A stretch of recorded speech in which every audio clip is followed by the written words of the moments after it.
New York is a city where stars are born. And last night, Chris Heston made history by blanking the Mets and throwing Major League Baseball's first no-hitter of the season. Tonight, pitching will be center stage again in the Big Apple as the Dark Knight, Matt Harvey, in his power game takes on four-time All-Star Tim Hudson. It's all about the pitching again in Game 2 of the series, and it's next.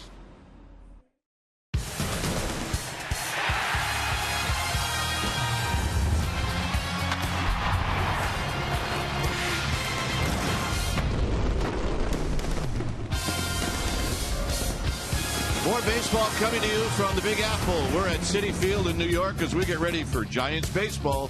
Game 2 of this 3-game series, Giants and Mets.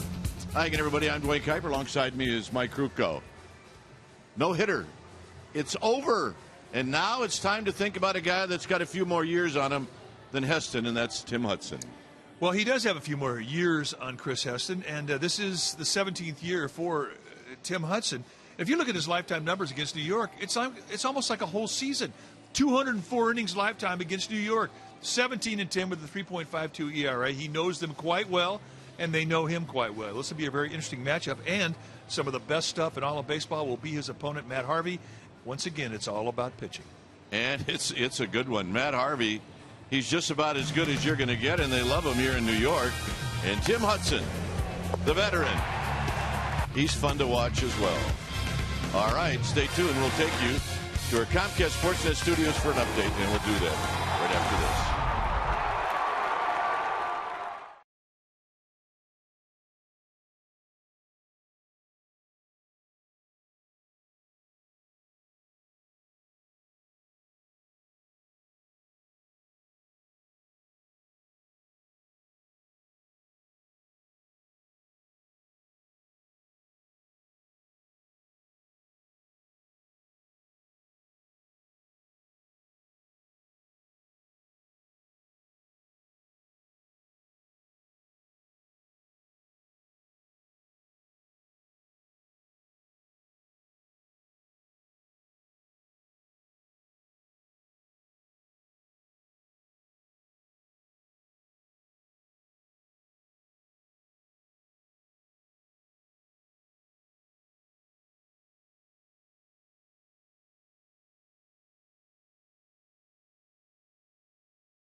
Burger today, only at Jack in the Box. And by Toyota, the full-time automaker with the longest-lasting vehicles in America. Toyota, let's go places.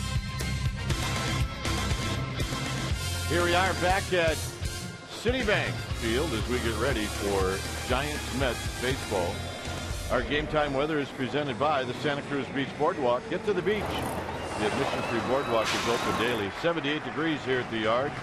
See, winds are light, humidity at 59%. It is partly cloudy. Here's the lineup that'll be facing Matt Harvey. Same lineup as last night, obviously with a new pitcher. It'll be Aoki and then Panic, who's got a 13-game hitting streak, followed by Pagan, Posey, and Belt. Crawford's going to hit in the 6th slot. Then it's Duffy, Maxwell, and Hudson. On the mound tonight for the New York Mets will be the young right-hander Matt Harvey, 26-year-old. He's in his 3rd year at the big league level. Big guy, 6'4", 217. This is what he has done in 11 starts, 6-3 with a 3.05 ERA. Look at the strikeouts, 80 Ks and 73 2/3.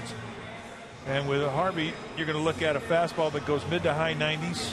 He's got a curveball, slider, and a changeup. He can strike out with all of his pitches, and he will throw all of his pitches in any count, which gives you an idea of why this guy's special. He's a power pitcher, but the ability to corner command that power stuff. Let's take a look at the defense behind Harvey tonight for the Mets, starting in the outfield from left to right. It'll be Kadire, Lagares, and Granderson. That's your outfield. Flores and Campbell on the left side of the infield. Tejada and Duda on the right side. Travis d'Arnaud is back in the lineup tonight. He'll be in the squad. Coming back off of the disabled list with a broken finger. And Matt Harvey is one of those guys that really is an event in this great city of New York. They have nicknamed him the Dark Knight, and he throws the fastball about 60% of the time, and then you see the slider, changeup, and the curveball pretty evenly distributed. And again, as I mentioned, he will throw those in any count. I think that's the thing that makes him sort of separate from the herd. So here we go with baseball here at Citi Field as Aoki stands in. And the first pitch of the ball game is on its way, and it's high. So we get started 1 minute late. Aoki hitting at 323. And he wraps this one into right field, a base hit. So that's how this game gets started, with a solid single from Nori Aoki, who, by the way, went 2 for 5 last night. Having a very good road trip. Having a very good year. So here's Joe Panic. Panic hit a home run last night. He went 2 for 5. He comes in hitting at 318. Slightly open stance with Angel Pagan on deck. And Panic takes a called strike at 95. With Harvey, you got to get ready. They're the umpires tonight. Joe West behind the dish. Siegel, Danley, Drake, 1st to 3rd. The veteran, Joe West. No nonsense Joe. No nonsense Joe. Cowboy Joe. Low ball umpire. See a lot of knee-high strikes tonight, and you will see width on both sides of the plate. Panic a little tardy, 0-2.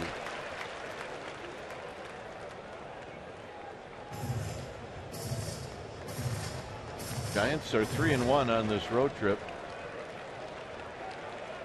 And they've got a really good road record at 17-12.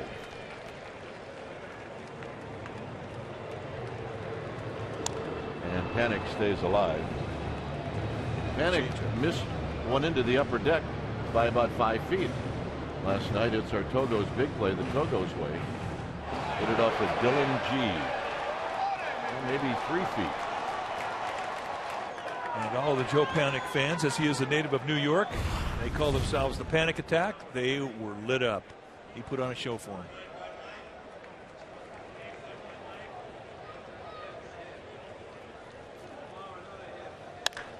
High fly ball to right. Granderson back. It is out of here. And it's 2-0 Giants. Panic attack is attacked again here in New York City.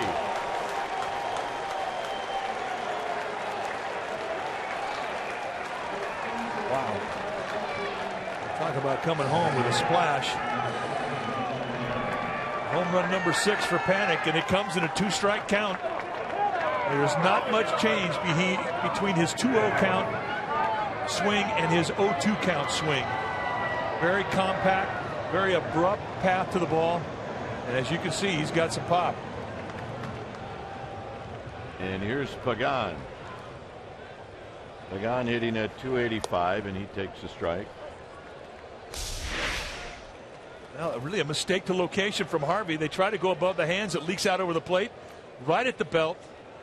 And one of the areas that he is so quick to is right out there flat from the belt to the letters on his chest. Pagan rolls this one to the second baseman, Tejada, and that's the first out of the game. Take a look at the balance. Not a lot of stride. It really gets a lot of back leg, and I think the one thing that he does so consistently is let the ball travel, let it get in on him deep. With a little short, quick stroke like that, he doesn't have a lot of timing mechanisms to the ball. For Harvey, that's the 10th home run that he's allowed. Bartolo Colon leads the staff with 12. Posey, a good night.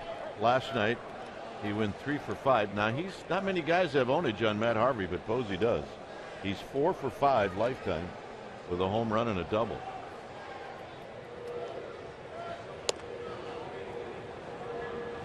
It's outside, 1 ball and 1 strike. 90-mile-an-hour slider. Not a big slider. It's quick. It's almost like a cutter, but it's got tilt to it. Fouled at the plate, 1-2.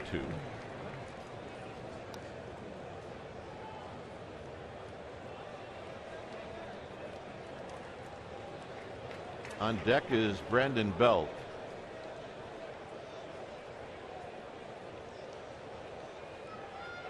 And Harvey throws the 1-2 pitch to Posey.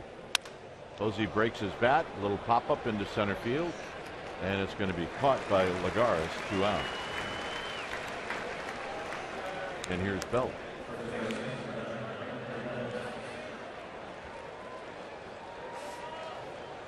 Well, the history with Joe Panic, at least this year, is it's going to put a challenge on Matt Duffy.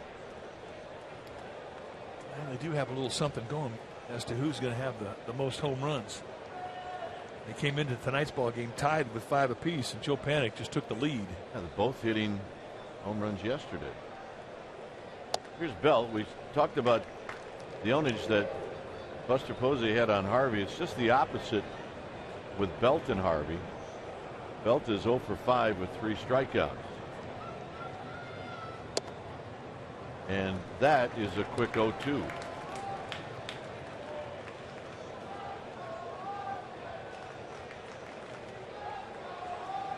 Big overshift is on for Brandon Belt. And that runs inside at 97, 1-2.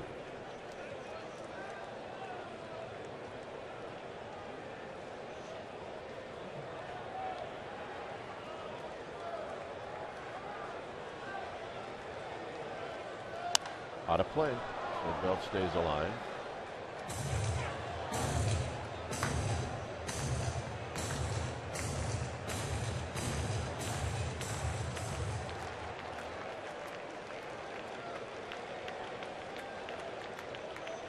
Crawford on deck.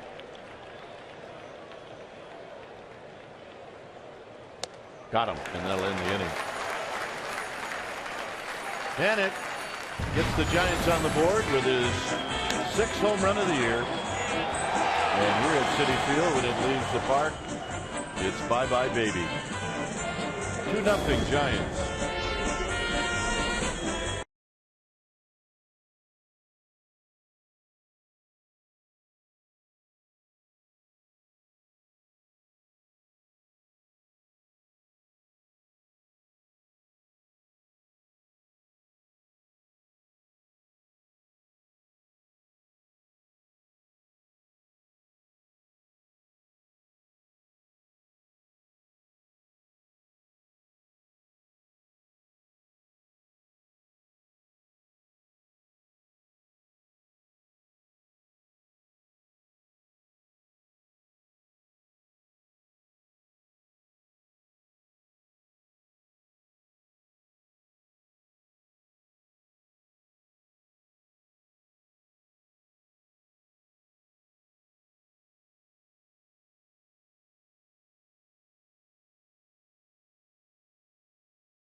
Granderson in the leadoff spot, then Tejada, and then the big power guy for this Mets team is Lucas Duda. You can see his numbers against Hudson are very good.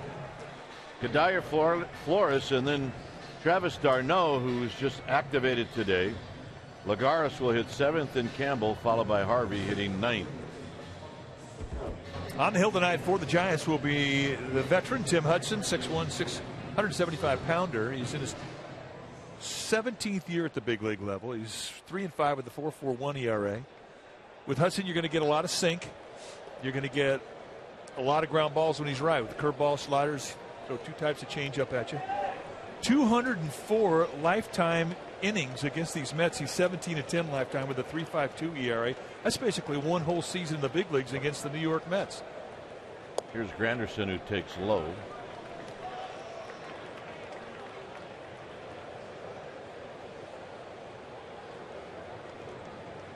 Granderson hitting .232. Here he takes a strike. He was the only Mets hitter last night that had 4 at-bats in Heston's no-hitter, and obviously he went 0 for 4. With 3 strikeouts. Overshift is on, and it's now 0-2.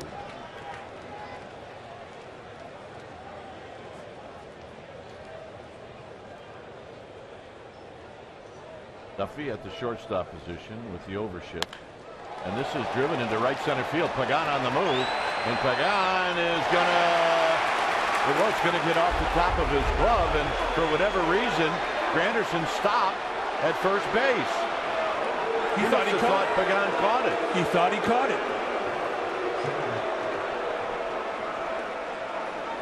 Wow. I mean, that's a huge break for the Giants. Granderson rounds first base. It would have been a walk into second, possibly a triple. And he loses it in the Geico sign. And he thinks Pagan catches it. There's a 2-strike mistake up. And right here, I mean, he's watching it. He's thinking, oh, he caught it. Oh, dude, hang with him. And then they're yelling him, go. And by then it was too late. And that's significant because he keeps the force in order. Well, he's got 4 steals on the year, so maybe he'll try to make up for it by taking off. Here's Ruben Tejada. I know, no hitter tonight. Great, let's get that over with.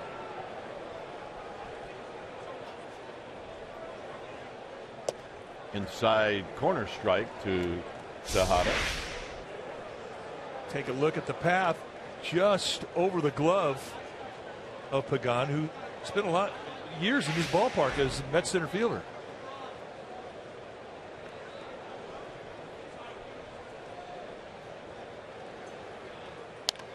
Out of play as Hudson runs that fastball in on Tejada's hands. It's 0-2.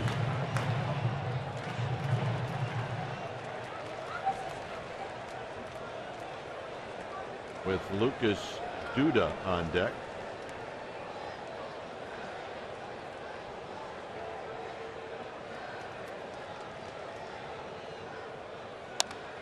Foul down the right field line. Let's take a look at that Giants defense behind Hudson. Starting in the outfield from left to right, it'll be Aoki, Pagan, and Maxwell. Best arm in right field. Crawford and Duffy on the left side. Panic and Belt on the right side. Buster Posey. He'll be in the squad, putting down the side. So last night, a no-hitter here. The first pitcher, or first hitter the Mets throw up there, they get a base hit. Yeah. That's baseball. 1-2.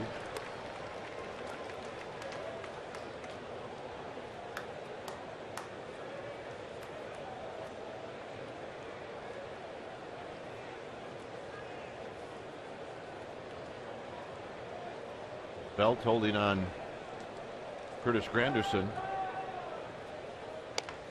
Off the end of the bat. Crawford's only play is going to be at first. Granderson now moves down to second. And that'll bring up Lucas Duda. Granderson, one of the more affable players in the big leagues, talking over with Kerwin Danley as to what happened. The ball in right field. Tell him, I lost it. I thought he caught it. So Duda Duda went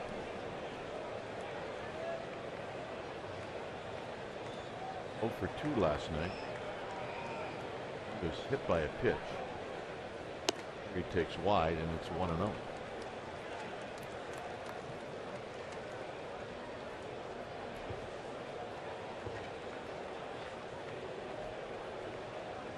Giants 2, Mets nothing on the Joe Panik 2-run home run. Duda takes high again. 2 balls and no strikes. So Hudson trying to figure it out here in the first. Well, he's underneath it. I mean, he's got a little push in his delivery. You saw Buster Posey very quickly with his arm action remind Hudson, get that elbow up high, get in that good position.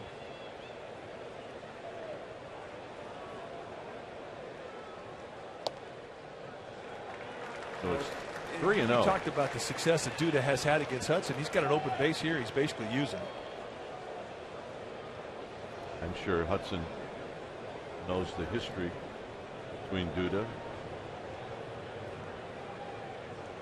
It's 3 balls and no strikes. And the walk. So that wasn't close. So I agree with you. Well, that's the beauty about being a sinker baller. I mean, you never fear putting the runner at first base because it sets up a double play. And if you have a guy like Duda who's a dead low ball hitter and he's had big time success, lifetime 400 against Hudson, use that base. Game management. Here's Kadire. Kadire 0 for 3 last night. He's 5 for 18 in his career against Hudson.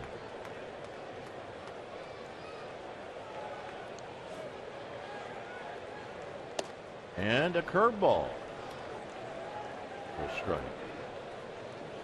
Definitely something that Kadire was not looking for.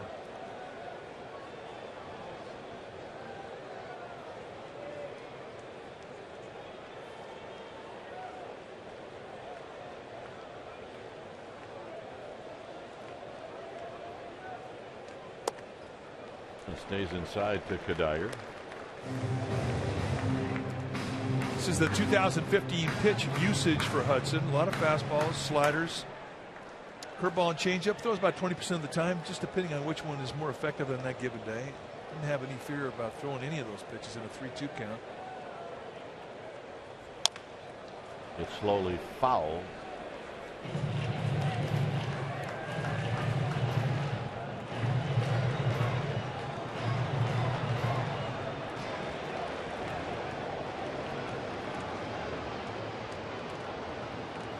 Good number of Giants fans here in New York come out.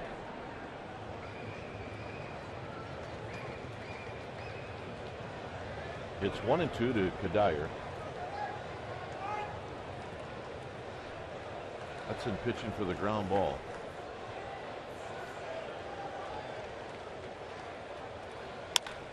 Gets it. And it's past Duffy. Now Aoki's got a shot. Here's the throw home. And they got him. A bit of a risk for Tim Tuffle, the third base coach. And sending Granderson did not pay off. Well, what do you say we make it our forward right choice? Just past the outstretched arm of Duffy and watch the quick release and the accuracy of the throw of Aoki. A short hop. Posey goes out, makes the tag, and then comes across his body and sweep tags Granderson all in one motion. That's a great play from Posey. And they get the out. That's a Gold Glove type play from Giants catcher, and that's our forward right choice. And here's Wilmer Flores now with 2 outs and 2 runners in scoring position.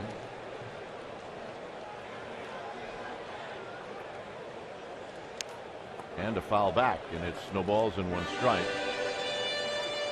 Flores took an 0 for 3 last night.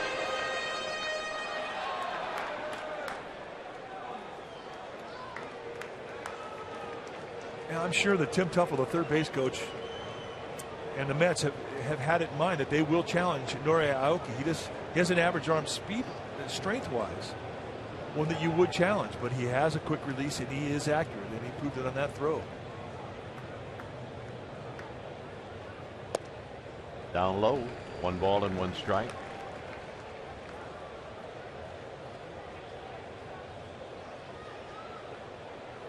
you don't have a strong arm, you have to have a quick release. You can make up for a lack of arm strength with your delivery, even as an outfielder.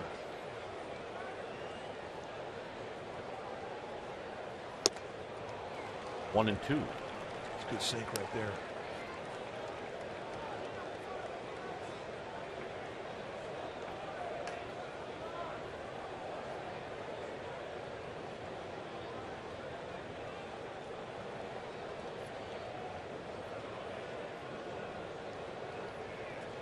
Hudson about to throw pitch number 21.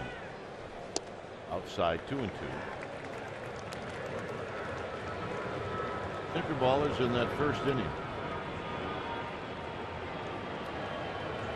Well, I mean, it's always a period where you are a little bit vulnerable until you get that release point and really establish the knee-high location.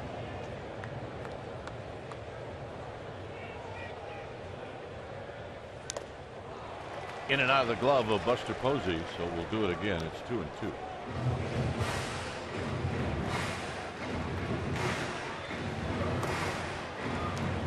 When you're up as a sinker baller, that's when you can get hit. Your movement is down around the knees. Ideally, you want to start something down around the base of the strike zone and let it fall below the zone and hope they chase. That's what you strive to be consistent with your sinker command.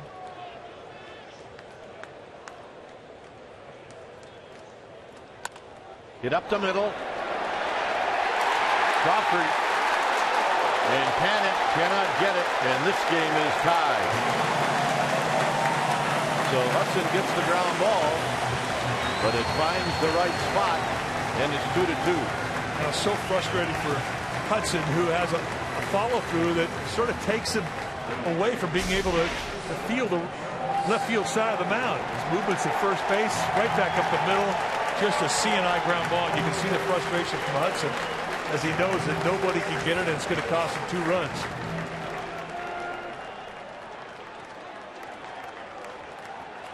That middle infielder's diving all over the place and can barely touch it. So here's Darno.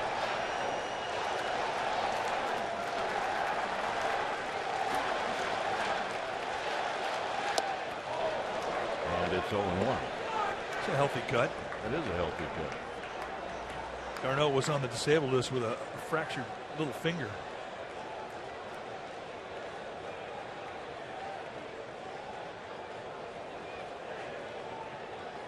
You know, you never know how he's feeling. I mean, catcher's always going to lie to you. They're going to tell you they're feeling better than they really are. And Joe West says that's good enough for me. It's 0-2. Well, that's a Joe West strike. You'll see a lot of low ones. You're a sinker baller. You have to love Joe West behind the plate.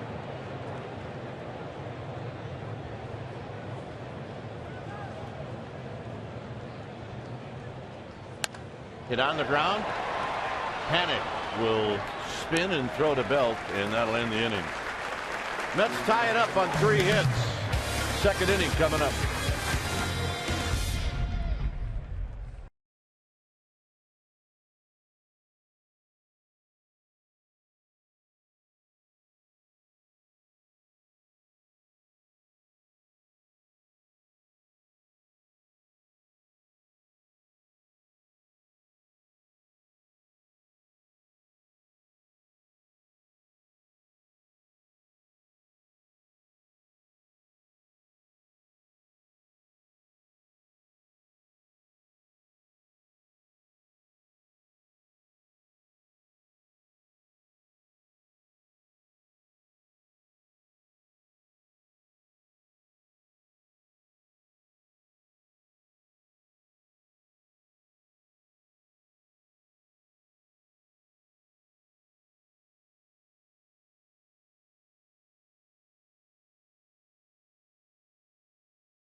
Chris Heston's no-hitter. Ruben Tejada takes strike 3 call, and that was it. The now famous Buster hug. If you get a Buster hug, something good happens. That should be our goal.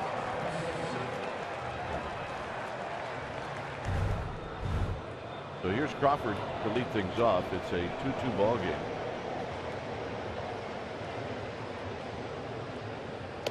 Crawford takes high and wide. He went 1 for 4 last night. Things I'm sure settled down a little bit for Chris Heston. Well, he's kind of floating through life right now, as you can imagine, the kind of cloud that he is on. Did not sleep last night. Said, I didn't need any. I'm not tired at all. Let's see, so he'll pitch again Monday. He'll pitch again Sunday. Crawford takes a strike. 2 balls and 1 strike. Yeah, Sunday would be his day. That'll be the final game of the series against the Diamondbacks. 11 strikeouts. First guy in Major League history to have a no-hitter that hit 3 guys in the game. There were no walks. 11 strikeouts, 14 balls on the ground, 2 balls in the air. That is dominance. Crawford with a healthy rip. Take a look at the pitch location. Really dominated it down low. The 2 times that he did put the ball in the air, it was middle of the plate or above the strike zone. Just didn't make many mistakes up in the top third. Just 4 balls that were hit were in the top third of the strike zone. Crawford takes the walk. It looked like Harvey threw him a 3-2 breaking ball. He did. And that's really one of the things about Harvey that gets him a lot of strikeouts.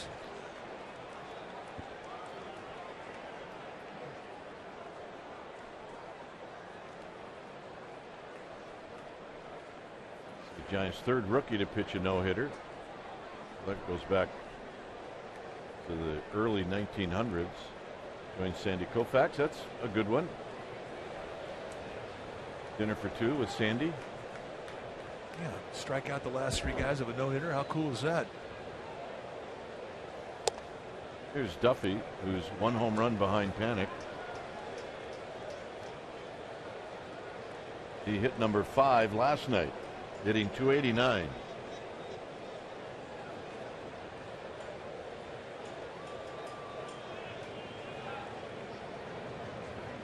Two balls and no strikes.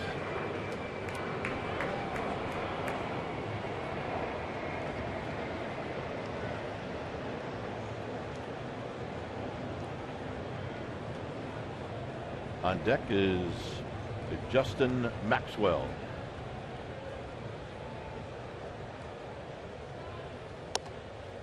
Three and 0. Joe West will make him earn it. But you're not going to get a lot of wide gifts up with Joe West. I mean, you'll get him down below the strike zone, down around the knees. You'll get width on both sides of the plate there, but not much up around the belt.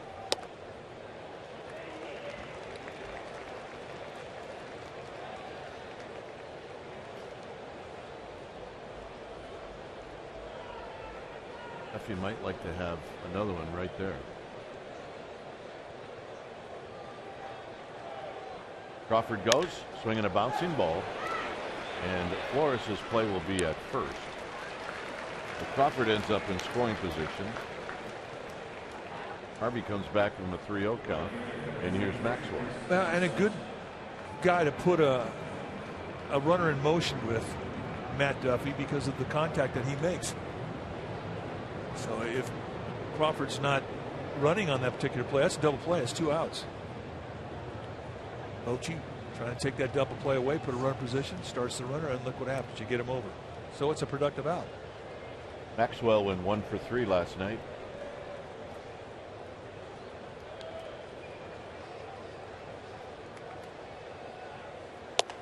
Outside, 1-0. Duffy and Maxwell have never faced Harvey before. Yeah, Justin Maxwell is facing Matt Harvey with a sore elbow. He got hit on the elbow last night by Noah Syndergaard, the starting pitcher for the Mets, with a 99-mile-an-hour fastball.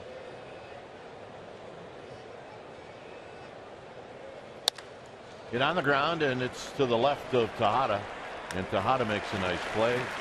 And moving over to third is Crawford, so that's 2 outs. Well, next homestand, Giants are going to take on the Arizona Diamondbacks. That's right, Friday, Saturday, and Sunday. And Saturday, the 13th of June, a special 4:15 start is the Postseason Heroes bobblehead giveaway. First 40,000 receive either an Ishikawa, Panic, or Affeldt bobblehead, courtesy of Chevron Extra Mile. And on Sunday, June 14th, the 105 game, first 20,000 fans will receive a World Champions reusable grocery tote, courtesy of MLB Network. There's a strike to Hudson. Reminder to go to sfgiants.com/tickets. Get those tickets.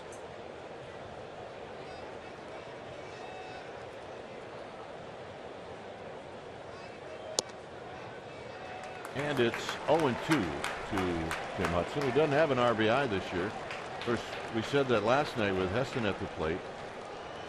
And soon after that, he knocked in a pair with a base hit.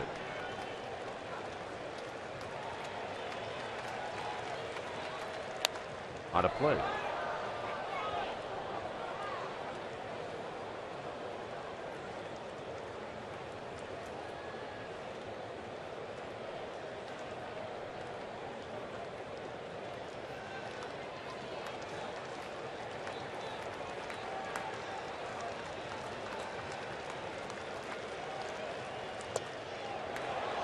Two and two.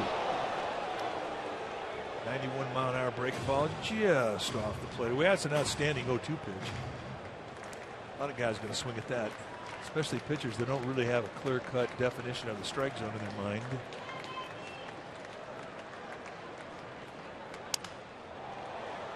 One hopper to Tejada, and that's going to end the inning. Giants waste the leadoff walk. Juan Lagares to lead things off.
Here in New York City, it's a 2-2 ball game as the sun sets in the east. Empire State Building, the Chrysler Building. Weather has really been spectacular here for the Giants. So here's Juan Lagares hitting .268. 2-2 ball game here in the bottom of the second. First pitch in the dirt, 1 ball and no strikes. Hudson threw 26 pitches in that first inning. He was one pitch away from getting out of the inning. Swing and a miss. 1 ball and 1 strike.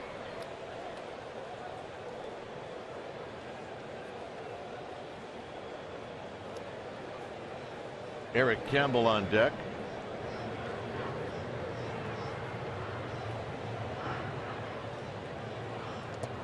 Another scud. It's 2-1.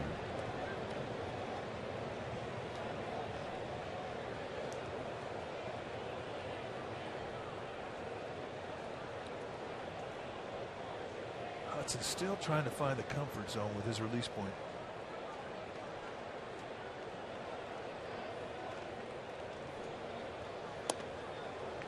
Three and one.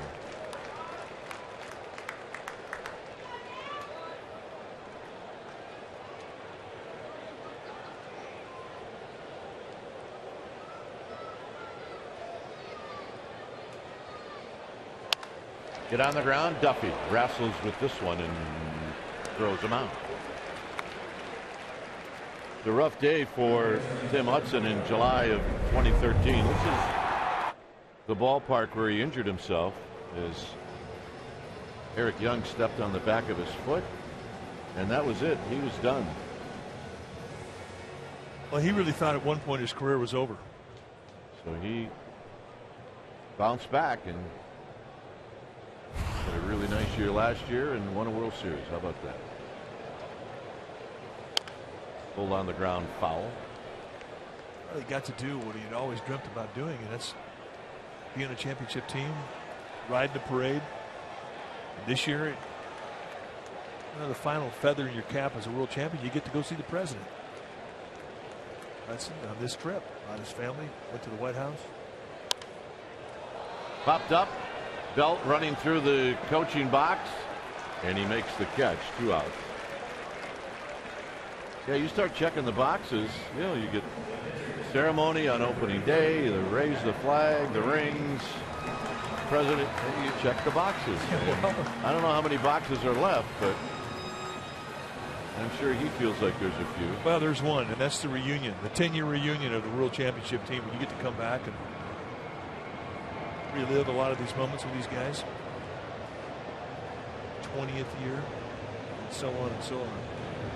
Well, the other thing too is he had a chance to come back to the Bay Area after starting out his career with the A's, and boy, did he have some great years with them. And then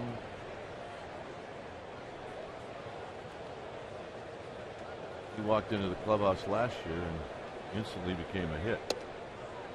It's 2-0 now to Harvey. And I know he's made one lifelong friend, and that's Madison Bumgarner. It's rare that you see one without the other.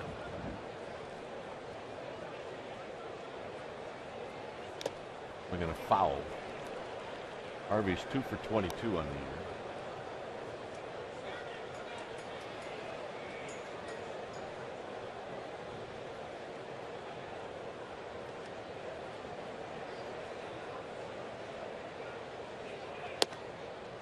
Good pitch from Hudson. 2-2.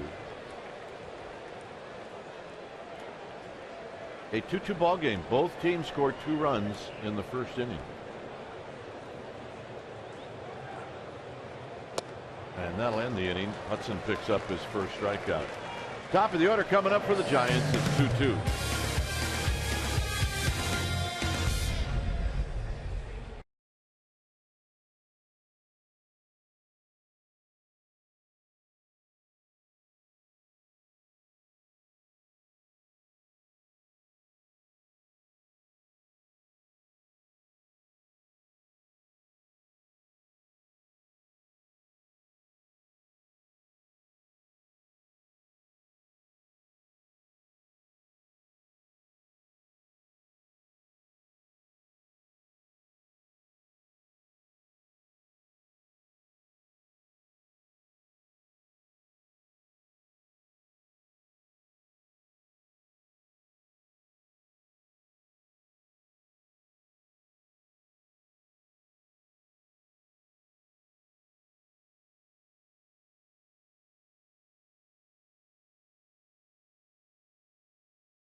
86. The Giants taking on the Mets right at Shea Stadium. And Terry Mulholland on the mound fielded a ground ball in the bottom of the third inning off the bat of Keith Hernandez. The ball got stuck in his glove, and he simply ad-libbed. And Bob Brinley, the first baseman, was throwing everything. And Bob Brinley said, I was stunned when he did it to me. He said, I blew it. I should have just taken it and started throwing it around the infield. And that was umpire Eddie Montague. Geez, Eddie looked young on there. I didn't think Eddie was ever young.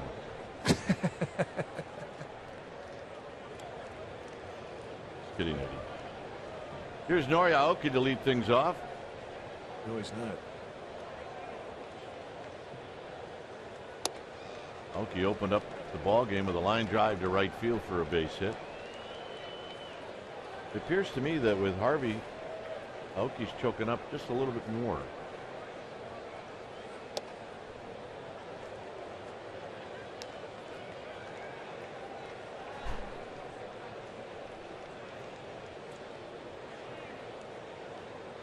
And the 1-1 is low and away. 2 balls and 1 strike. Joe Panik is on deck.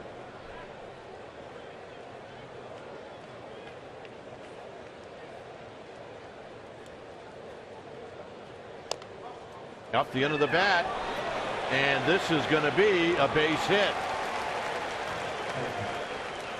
The magic one-do from Nori Aoki. He'll crack a smile. He knows the deal. Boy, if you could do this every time, a swing and bunt. I mean, it's just a play you can't even make a throw on. And Travis d'Arnaud, the Mets catcher, opted wisely to take a bite out of it. And for the 3rd inning in a row, the Giants get the leadoff hitter on base against Matt Harvey. And here's Panik, who homered in the first. It's got to feel like Harvey's been in the stretch all night long. And now a 14-game hitting streak after the home run. A quick toss, and Aoki gets back. He's got 12 steals on the year.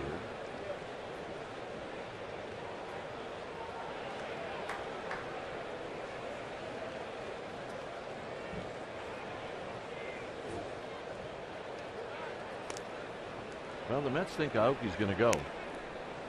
Well, Matt Harvey, he's not like a lot of power arms. A lot of power arms are very slow to home plate. He's not. He'll give a catcher a chance to throw a guy out.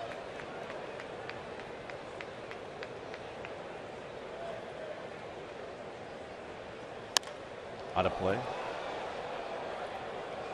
His home run went right over the 370 sign in right center field. A high mistake right over the plate at the belt. Backspin it right out of here. Right field is live. This is the one hot spot in this yard. Right field has some go to it. Left field a different story, but right field, you get carried there.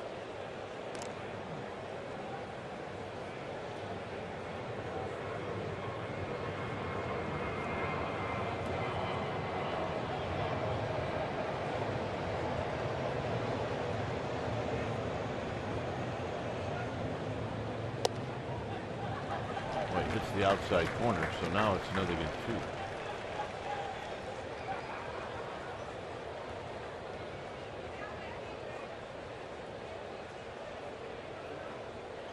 2. Angel Pagan on deck.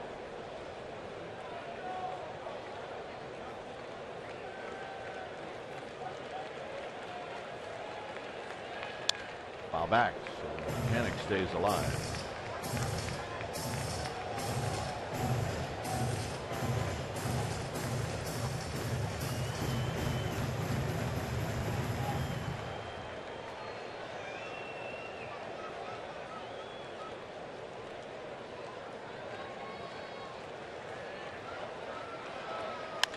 Double play ball. 4-6-3. So Harvey wins round 2. Well, I'm impressed in watching Harvey early in this game. You watch how the ball comes off his bat. Granted, there was the 2-run homer, but a lot of his contact gets put on the ground. 2-seam fastballs and that hard slider he just got the ground ball with here from Panik. A lot of downward movement. And even if it looks like it's up in the strike zone because it's got late hard breaking, downward breaking movement, it can get ground balls like that one.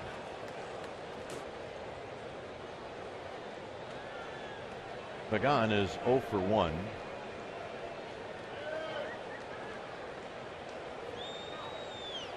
And Pagan is 0 for 6 in the series so far. And his average is dipped to 284.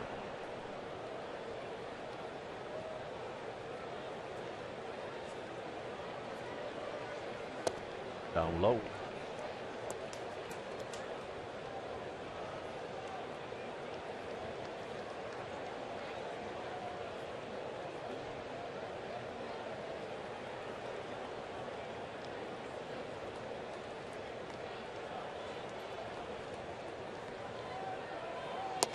Swing and a miss. 2 balls and 1 strike. A little reach back challenge right there at 99 miles per hour. He got behind the count 2-0, and it's pretty nice to be able to reach back and dig 99 out of your quiver of arrows.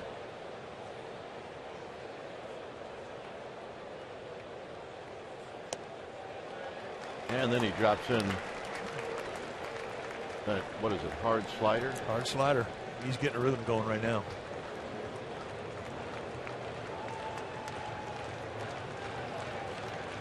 Two and two.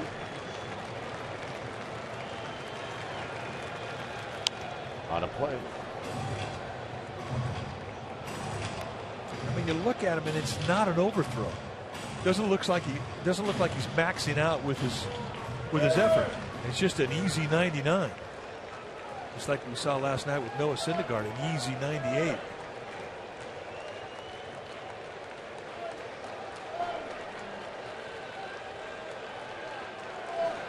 Got him. And that's the second strikeout for Harvey. Changeup, 92.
To you by Bay Area Mini. Yeah, there's no better way to kick off your summer than checking out the Giants game. Interleague play is back as the Giants take on the Mariners on the 15th and 16th of June. Get $10 off all tickets to the day game on Tuesday the 16th. Visit sfgiants.com/tickets and use the coupon code SUMMER. Anderson takes high. He singled in the first inning.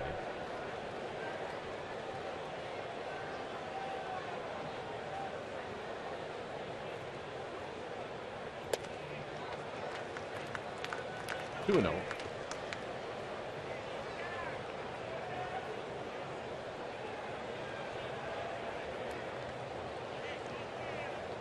Tejada on deck.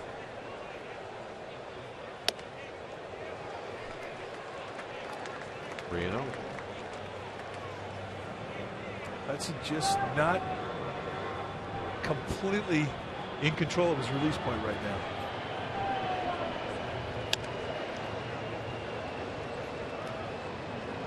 And he took a little off. Got it in for a strike.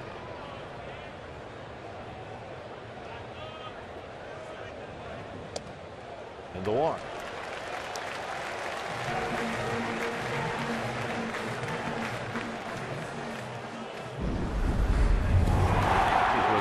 Granderson in the first inning. He thought Pagan actually caught the ball.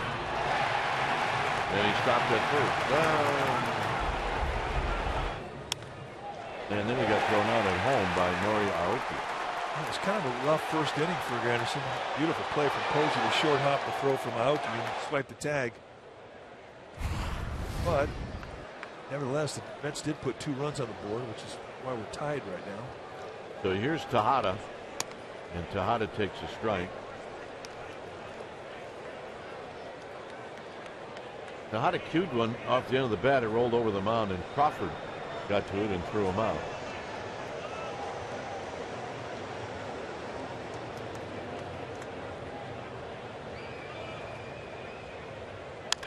It's this one to Duffy. Duffy to Panic, and Panic with a nice turn. You always talk as an ex-second baseman. The one thing you want is to get the ball to you quickly. Obviously, you want a good throw. That is what perhaps was the best asset of this throw, because it was not an accurate throw. It took him down into the area where you're kind of leaning into the runner. But a beautiful turn. One thing about Panic, I mean, he was drafted as a shortstop. He's got a good arm. So here's Lucas Duda.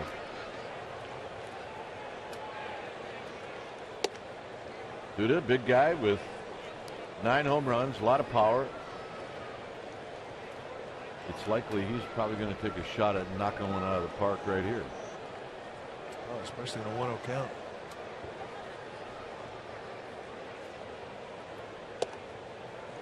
Strike from Hudson. It's 1 ball and 1 strike.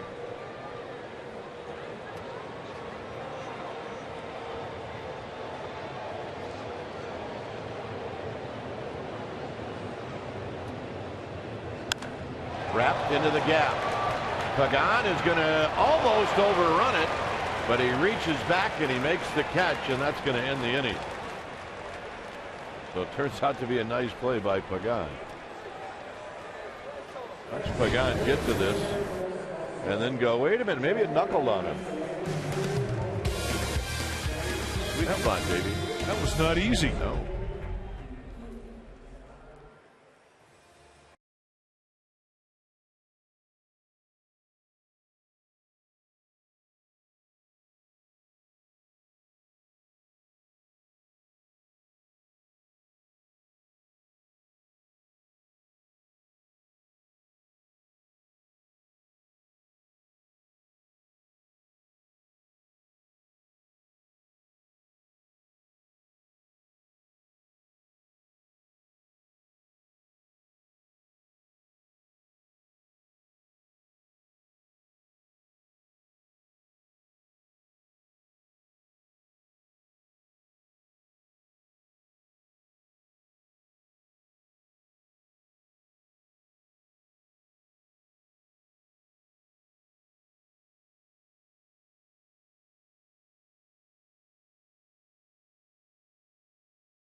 The next installment of the Jurassic Park series, Jurassic World, and it will be opening in theaters on Friday.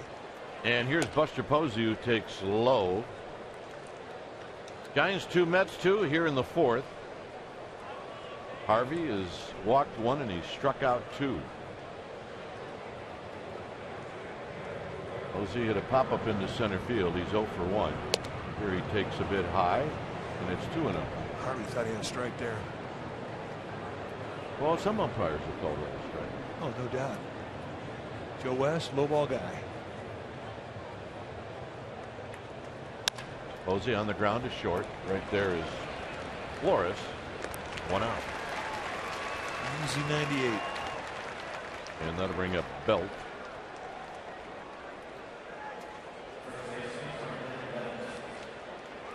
Belt struck out in the first inning. Belt took an 0 for 3 last night.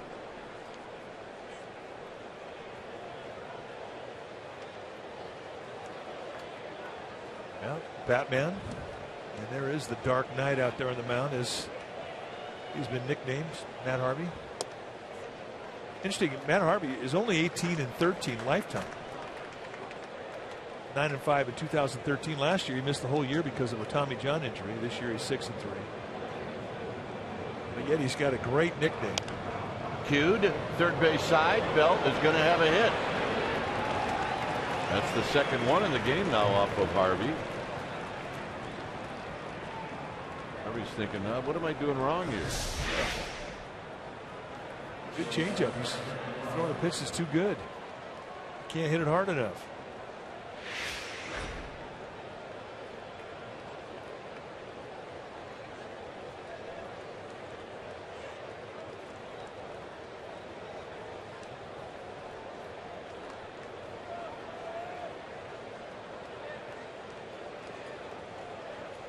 Crawford drew a walk in the second.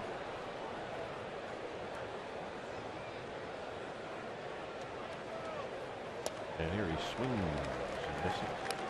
So the 18-13 isn't, I mean, that's all right. I mean, but it was not the kind of statistic that's going to get you a nickname like the Dark Knight. But if you look at the innings pitched, 311, he's only allowed 237 hits. That's pretty special. And then he has 341 strikeouts in those 311 innings, and that will get you a nickname.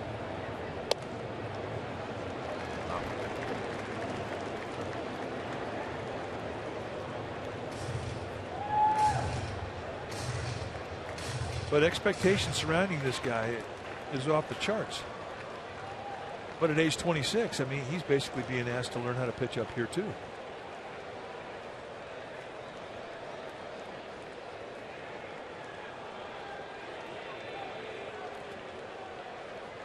Crawford on the ground to third.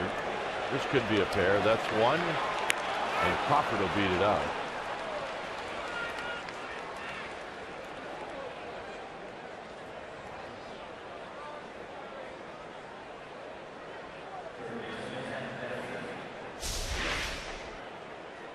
Just another ball right off the end of the bat.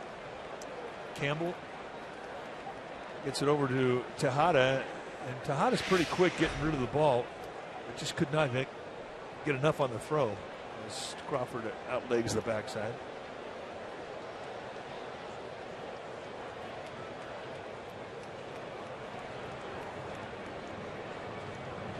Duffy bounced out to short. He's 0 for 1. He takes a strike.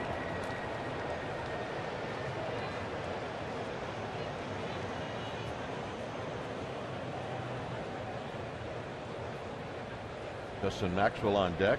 2-2 ball game.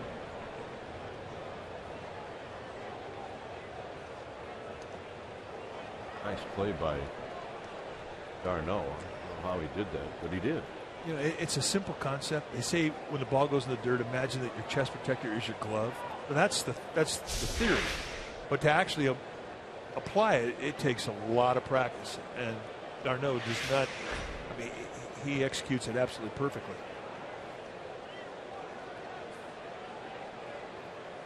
The toss. Crawford just got back. Crawford's got 1 steal on the year.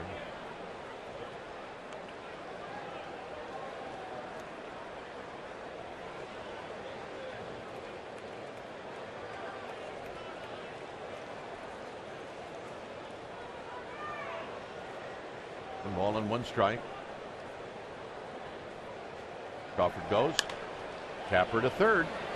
Charging is Campbell, and he throws him out, and that'll end the inning. Kadire, Flores, d'Arnaud coming up.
Hitters, Marichal, Perry, Halicki, and Montefusco. That was from 63 to 76.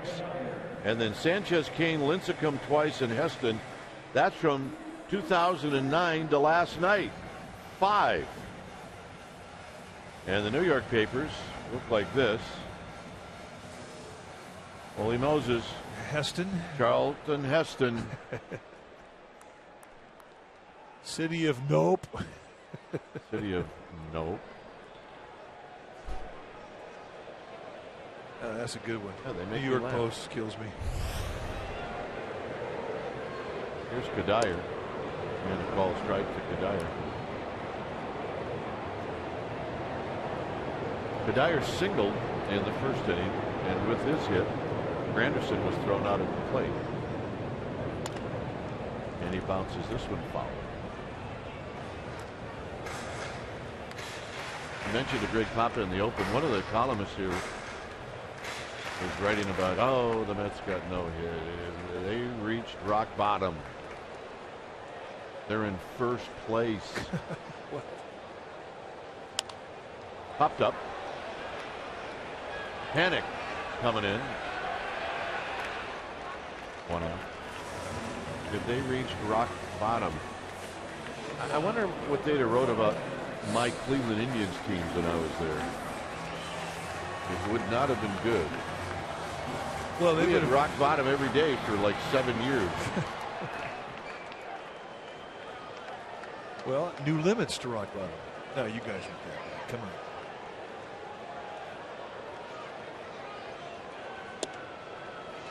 Saw the National League East standings today. The Nationals won their game against the Yankees. Extra inning ball game. They won 5-4. Nationals are staying at our hotel. So that breaking ball hit Flores.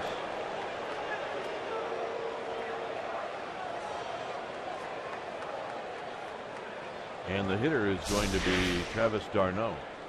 Breaking ball they set an outside target with. Ball goes up. Just catches him on the elbow point. Base of the tricep. Lit him up. That was a breaking ball. I want to see him take what Justin Maxwell took last night. 99 on the elbow. Yeah. That should equal 4 Mets guys getting hit, so everybody's even now. Yeah, that's the way I look at it. I'm not sure the Mets do. d'Arnaud bounced out to Panic in the first inning.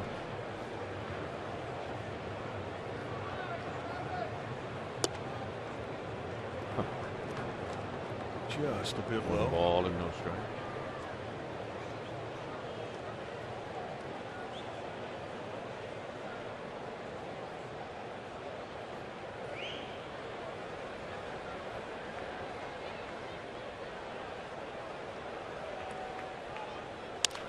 Hit on the ground, into the hole. Crawford, they get one, and that's all they'll get on the force play. But a nice play by Crawford. Well, you're right. They get one, but it was a spectacular one.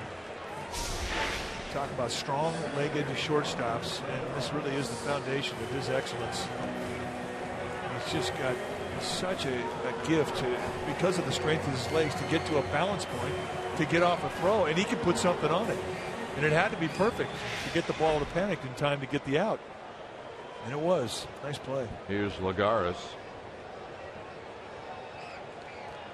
Lagares hit a ground ball to Duffy and was retired.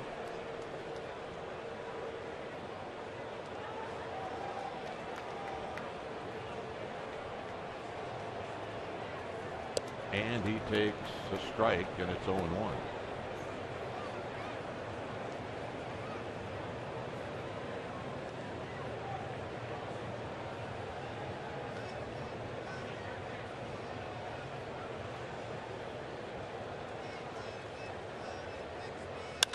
And a base hit to left field. And that'll put runners at first and second. In the 8th inning, Brandon Crawford made an excellent play off of the bat of Eric Campbell. And look, if Crawford doesn't make this play, it's probably going to be an error. But what it did is it got an out. It kept one more hitter from coming to the plate. It was the play of the game defensively. There's a strike to Campbell.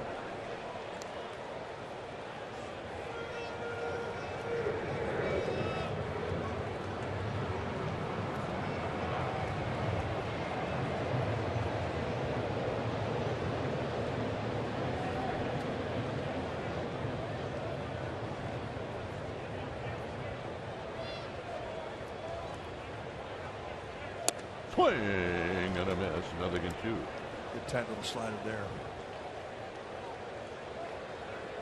And this is where you're really disadvantaged as an 8th place hitter. You're not getting much protection with a pitcher on deck. There is an open base. So from Hudson's perspective, you could just throw nastiness off the plate and hope that Campbell chases. Like that. Doesn't chase. It's 1 and 2. And you know, Campbell knows the deal, but he's the type of hitter that can be effective leaving the strike zone. He will expand. It's your job. It's the one difference between the player that hits 8th place in the National League as opposed to hitting 8th place in the American League. And this is going to be a base hit. Pagan gets to it. Here's his throw home. It'll be cut off. And the Mets take the lead. It's 3-2.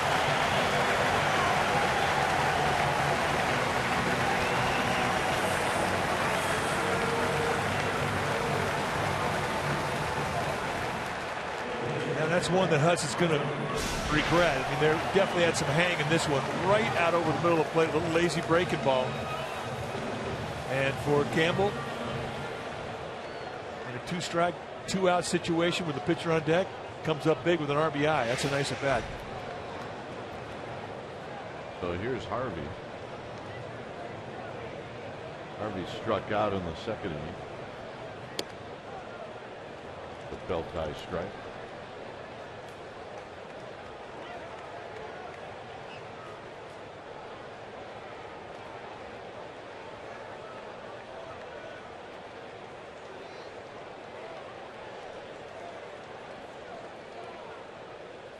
Swing and a miss. A little anger behind that 0-1 breaking ball. 2-strike, 2 RBIs will do that to a pitcher. It'll definitely make the fastball go a little faster, make the breaking balls break a little harder.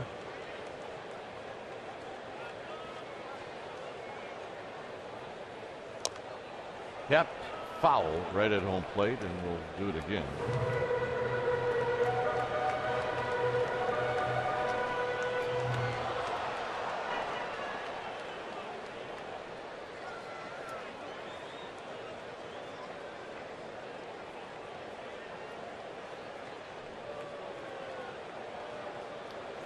Hudson trying to get his team back into the dugout.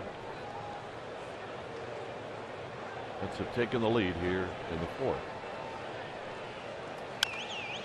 It's slowly to third. Duffy charging, and that'll end the inning. A run on 2 hits, 2 left. After 4, 3-2 New York.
Is brought to you by Joseph Aboud, available at Men's Warehouse. Well, on Sunday, it's the second annual Gamer Day at the ballpark, presented by Half Moon Bay Brewing Company. My partner will be joined for a special Q&A, and your ticket and the package includes tickets to the game, the Insiders Q&A, and the Gamer Driver Cap. Visit sfgiants.com/special events. Well, there's a bunch of gamers out there in left field. Buses from Finnerty's, a bar in Lower Manhattan, assemble annually. This year is believed to be pretty steady caravan of buses bringing out the faithful. They need a little energy out there. Did you get a little tired out last night celebrating? A lot of partying, just like you and I last night.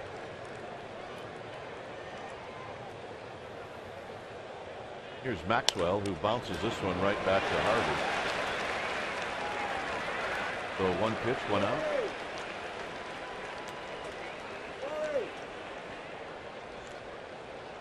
And here's Hudson.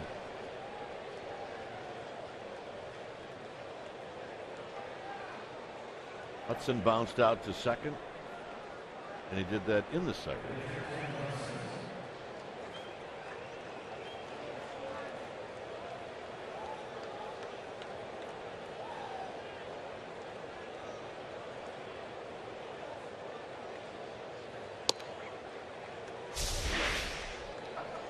Watch the backswing from Justin Maxwell. He knocks off his own helmet. I don't know if I've ever seen that. I know, that might be a first. We're always looking for something that we've never seen before, and here might be what we haven't seen before. No, we have not. Look out, Maxie. He's getting beat up in this series. He is. Hudson pops this one up. Darno got a late jump. Now he's over by the seats. And the ball comes back, and he makes the catch. How about that? Well, that was a wrestling match. You can smile about it now, but there was nothing easy about this one. It's not an easy sky to see a ball up anyway. When you're turning around, you've got a mask on, you're trying to locate it. And then he overruns it. Now he's got to back up. Whoop, and he uses every part of that catcher's glove. One more look at just how far he had to back up. So here's Nori Aoki, who's 2 for 2. Nice play.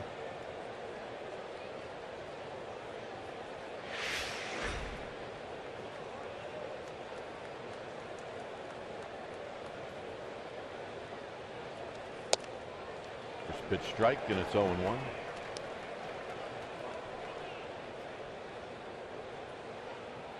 That bunt attempt, or the showing of bunt by Aoki, got everybody's attention on the infield, including Tejada, the second baseman. And it's hit to Tejada, and he'll throw him out, and that'll end the inning. Hudson will go after Granderson, Tejada, and Duda. It's 3-2 New York.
On Jonathan Neese, that'll be game 3 of this 3-game series. Both have made 11 starts.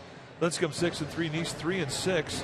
Lincecum and ERA about 1.2 points lower, and their walks and hits per innings pitch. Lincecum 1.3 and Neese at 1.5. So that's your Chevron pitching matchup tomorrow night. And here's Granderson.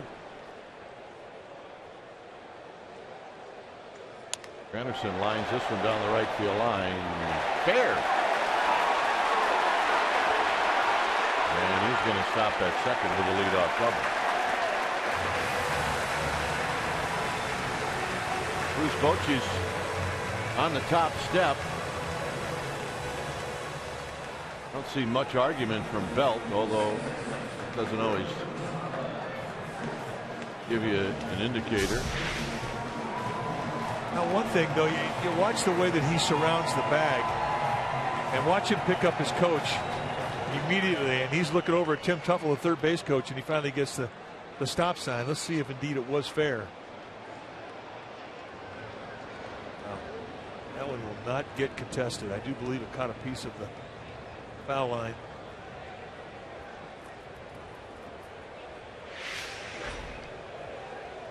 So here's Tejada.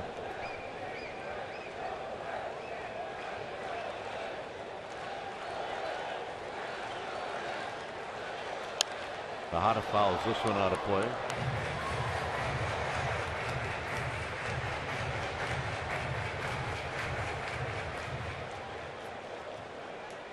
Making a play. I don't see a lot of gloves here at Citi Field. in the stands. A lot of bare-handers.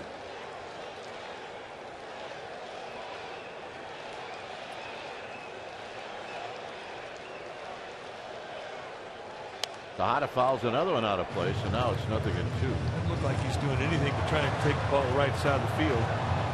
He's just simply trying to knock in Granderson. For Hudson, you're thinking strikeout, pure strikeout situation. Runner at second, nobody out. You do not want this out to be productive.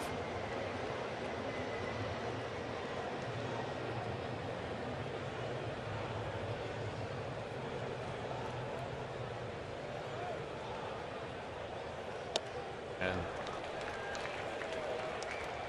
the 0-2 high fastball, 1-2. On deck is Lucas Duda. 3-2 Mets. Which Canto's getting loose.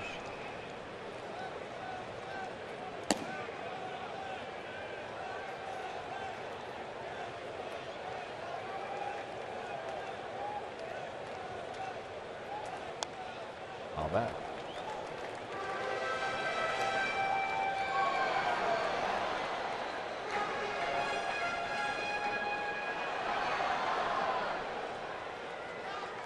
See the outfield pretty straight away, not real deep.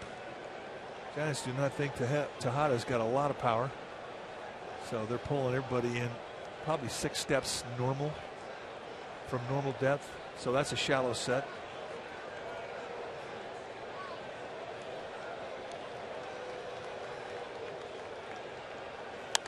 Hit on the ground to Belt, and Belt's going to make the play. That's a good at bat. And on the play, Granderson moves to third. Warriors NBA Final Central pre and post and Sportsnet Central coverage all the way through the playoffs. Game 4 coverage begins tomorrow at 4 p.m.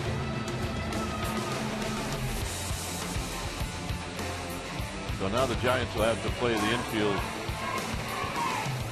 in with Lucas Duda. And Hudson doesn't have to throw a strike to Duda if he chooses not to. Does have Kadire in the on-deck circle.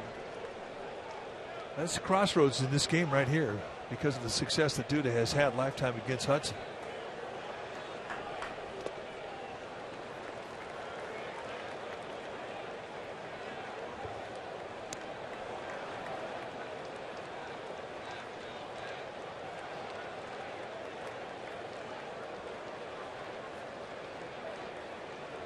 Duda 12 for 30 lifetime with a couple of doubles and a home run against Tim Hudson. So he knows him quite well. Hudson knows the hot spots to try and avoid. And a strike. So that's 1 ball and 1 strike. And this is a strikeout situation. But it is a test. I mean, I always think it always means a little more when you get a strikeout in a strikeout situation for the guy that has had good success against you. That's what Hudson is trying to do here. Low. 2-1.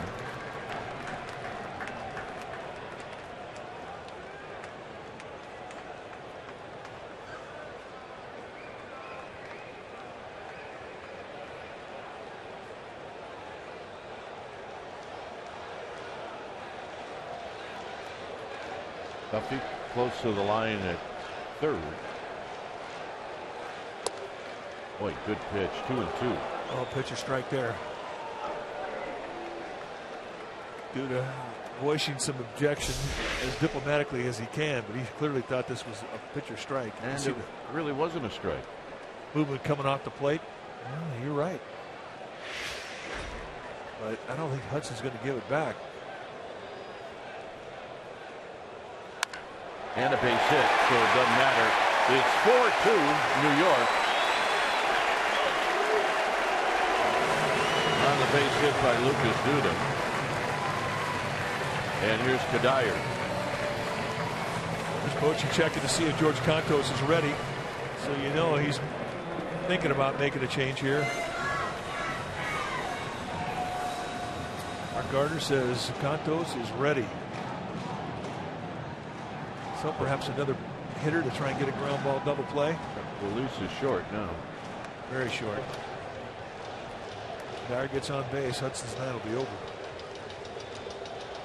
Dyer's 1 for 2. Hits this ball. Duffy's got it. To Panic to Belt, and that'll end the inning. Dyer hit it on the nose. Mets are leading 4-2.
and may not be reproduced or retransmitted in any form, and the accounts and descriptions of this game may not be disseminated without the express written consent of San Francisco Baseball Associates, LLC.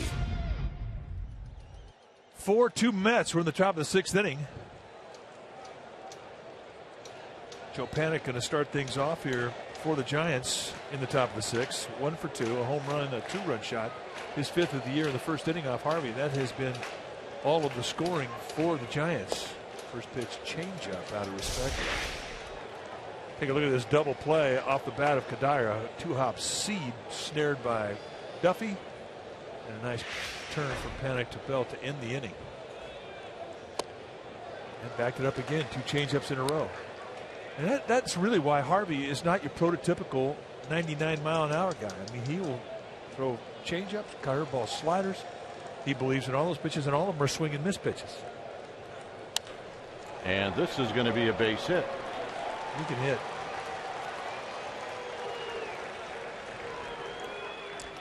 Well, Father's Day is coming up soon. We have the perfect gift for Giants fans. It's the Father's Day gift pack, starting as low as $49. The gift pack will include tickets to 2 Giants games and world champion cufflinks.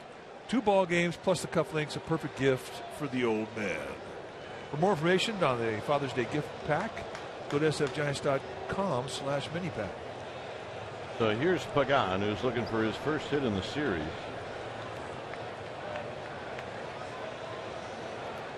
He's bounced out and he struck out. So the Giants with their leadoff hitter on here in the 6th.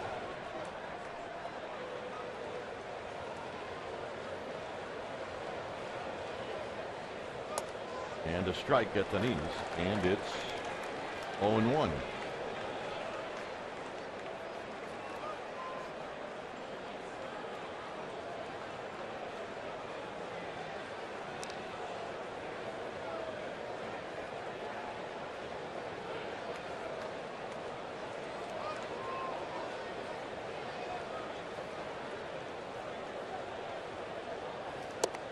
Outside, it's 1 ball and 1 strike. Buster Posey on deck. Giants scored 2 in the first, so did the Mets. Mets scored runs in the 4th and 5th.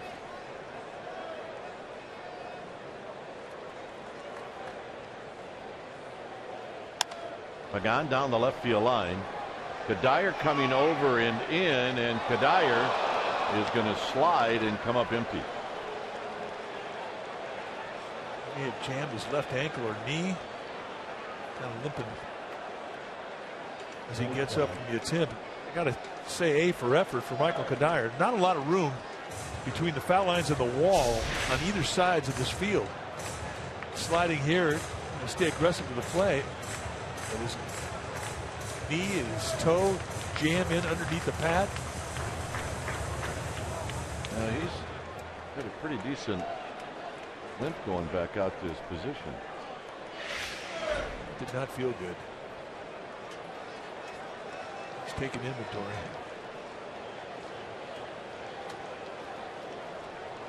It's 1-2 to Pagan. Give him an A for effort on that one. Absolutely.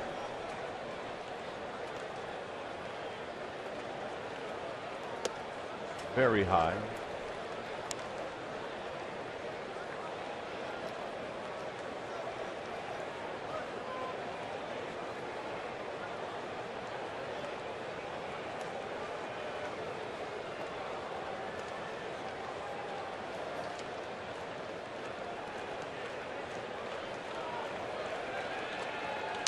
Pagan rolls it foul. Just a defensive hack there. It looked like he was almost swinging underwater. Well, that's one where you want to foul it off to get another pitch.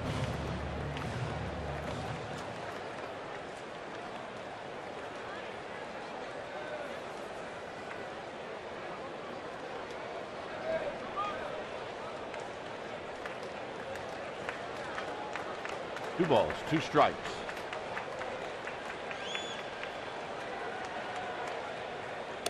And a full count.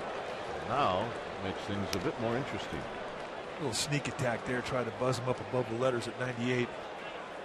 That really has been the one time tonight that he has pulled that shoulder out and opened up his chest early. That little drag in his release point there. Now you watch if he can get back into a good groove.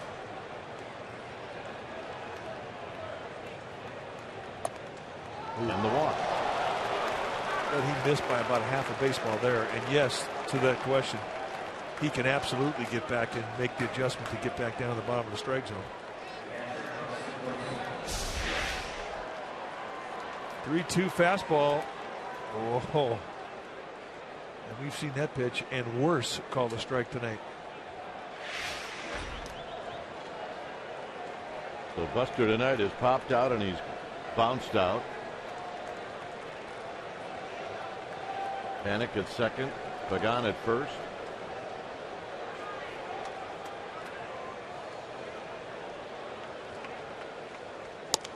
And it's a strike. So that hits the outside corner and it's 0-1.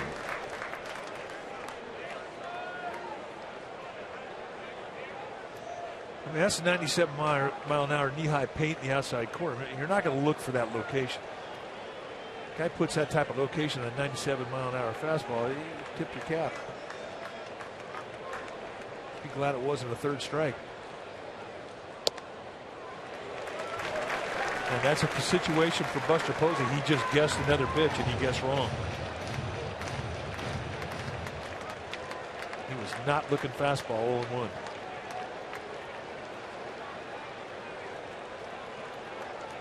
So a quick 0-2 to Buster Posey.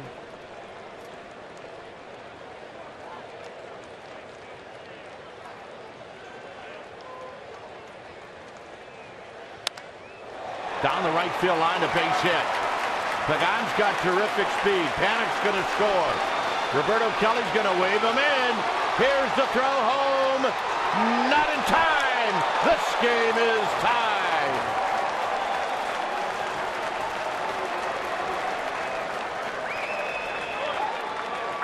So Roberto Kelly did not throw up the stop sign. And he waited as long as he possibly could before he finally raised up the green flag and said, come on. But a two-strike swing of the bat off the plate away, got it up around the letters, and Posey goes right with the location down the right field side. Now, Ganderson does not have a great arm, and this ball kind of hangs in the corner. This all had everything to do with the decision of Roberto Kelly. Tejada's got a pretty good arm, and it was close. If Darno comes up with that play, I don't know if he'd have been safe. That's how close it was. So here's Belt.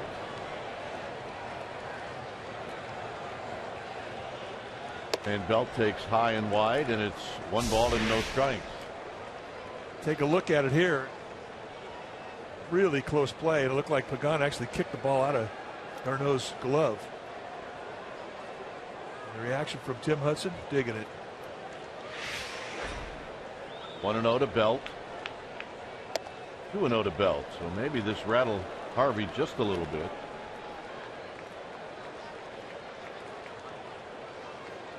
Well, there's still nobody out. Strikeout situation for Harvey here with a runner at second, nobody out. Tie score. 100%.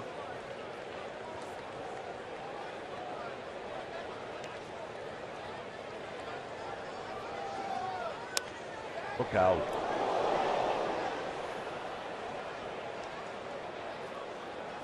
Well, just about every day around the country, you'll pick up an article now, an editorial, talking about putting more screens to protect people along the baselines, behind the dugouts in ballparks. And it's gathering some steam. Well, they do have a screen here that goes from the high backstop all the way over to the camera well. A lot of ballparks don't, but it's coming, folks. It is coming. Areas you're talking about.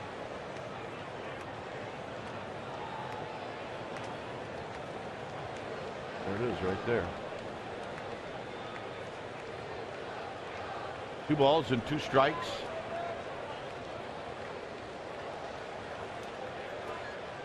Belt hits a high fly ball to left. Hit well, starting to carry. It is out of here. And the Giants take the lead. It's 6-4. He has got some kind of power to the opposite field if he can get some backspin. And again, that's a 2-strike swing of the bat that produces a 2-run homer. Second time tonight the Giants have been able to do that against Harvey. Panic got him in the first, and now Belt gets him here in the 6th, and that's 4 runs in. Still nobody out. Now look at the Giants dugout.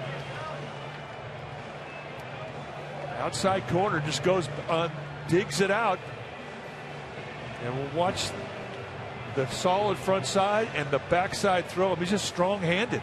Yeah. It almost looks like he didn't get a lot of the lower body into it that was still there. And I think he thought he had it. Oh, I think he felt he had it off the get-go. That was a bomb. And the point you make about the backspin, it absolutely what got the carry.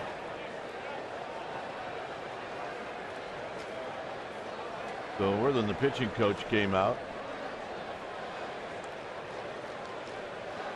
And here's Crawford. A single, a walk, a double, and a home run. And Crawford takes high, 1 ball and no strikes. It's not the most runs that Harvey has given up at a start this year. The Pirates got 7 off him in 4 innings back on May 23rd. But that was in Pittsburgh, where it's a little more pitcher friendly, especially on the right side of the field. For a lefty to take him deep here opposite field at Citi Field, that doesn't happen a lot. Here it's a ball and a strike to Crawford. Crawford fouls it out of play. Eric Goodell, the new pitcher in the Mets bullpen, starting to get loose.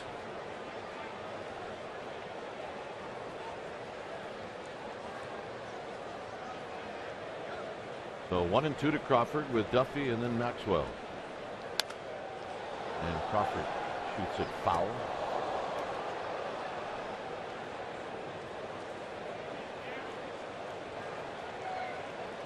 So that's the benefactor right there, Tim Hudson.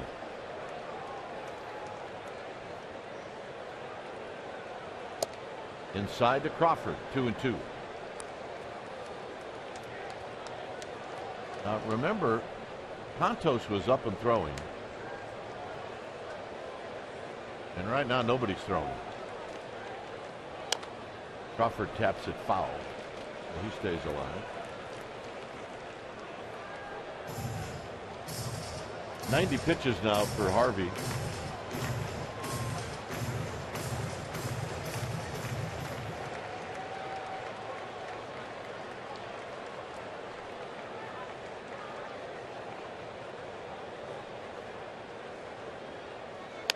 Crawford with a rope down the right field line. Anderson's going to dig it out. Crawford is going to go for 3. Here's the throw. They got him. And just about the time Crawford hit second, you thought, you know what, this is going to be a mistake. And Campbell is banged up a little bit at third. Not exactly what he did.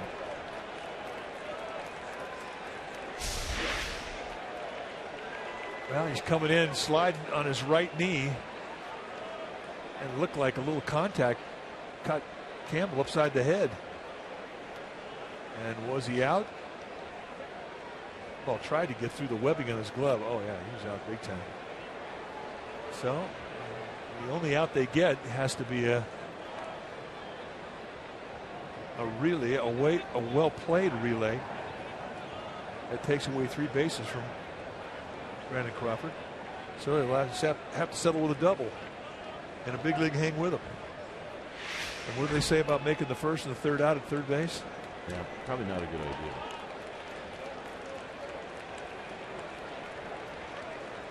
So Duffy's going to hit with 1 out.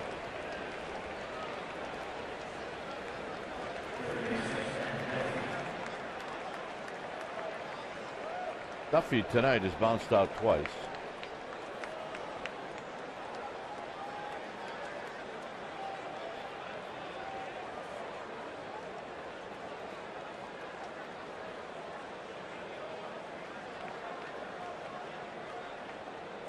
Almost as Crawford was rounding second base, he may have been surprised by a green light.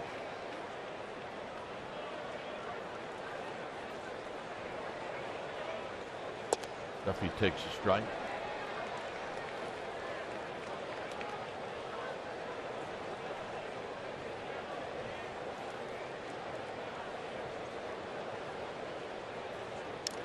Foul back. 0-2. You can see him looking to get the green light, and indeed it's given. And it turned out to be a bad choice.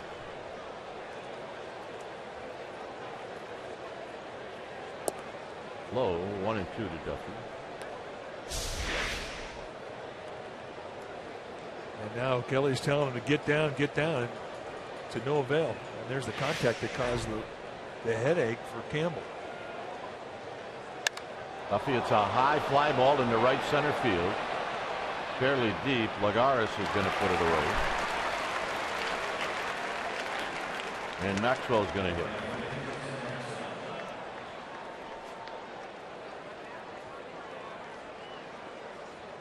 Maxwell is 0 for 2.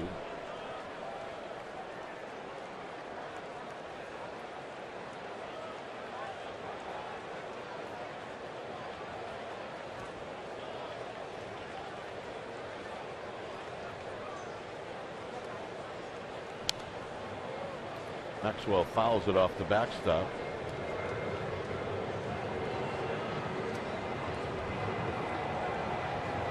Jared Parker is here, and he's activated. Gregor Blanco was put on the 7-day disabled list with a concussion. And this is hit high and deep to left. It is out of here.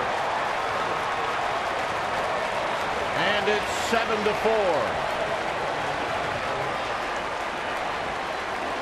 And that is the second big fly of this inning. And Maxwell hits his 5th of the year.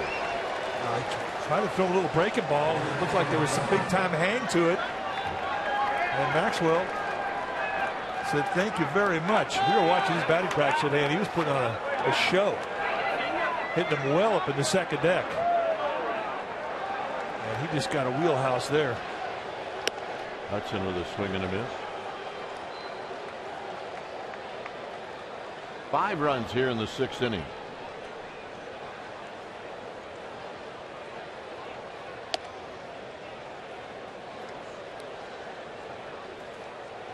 I think he said changeup to Joe Panic. Is that possible? Sure, could have been. Little pop up behind second base, and it's going to be Flores to end the inning. So the Giants with 2 home runs in the inning, Belt and Maxwell. Let's suppose he had a double with 2 RBIs. A lot of action. And with all that action, it's now a 7-4 lead for the Giants.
Because it all started with stickball in the streets of New York City.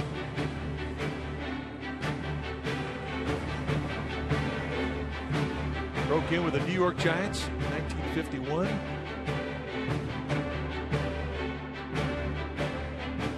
Yep. Winners get ice cream. Say hey kid, that's our AT&T U-verse rewind. Most comfortable for Willie Mays at that age with those kids. Here's Wilmer Flores to lead things off. Got on inning, that's what Hudson's going to try to come up with. And there's a strike to Flores, who's 1 for 1.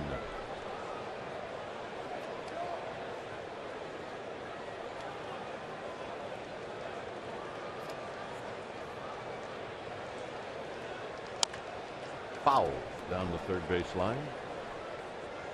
This is a home run hitting team on the road, isn't it? Wow, amazing. And this is not like the other ballpark they've seen. Look, Giants, the last several ballparks they've seen on the road, they're good hitting ballparks. You're talking about Houston and Cincinnati and Denver and Milwaukee, Philadelphia. Those are good hitting yards. This is not that offensive when you compare it to those other yards. 1 and 2. But it has not slowed them down.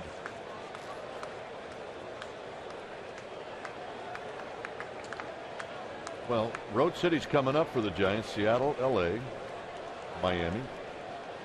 Well, those are not small ballparks. 2 and 2. Washington. Good place to hit.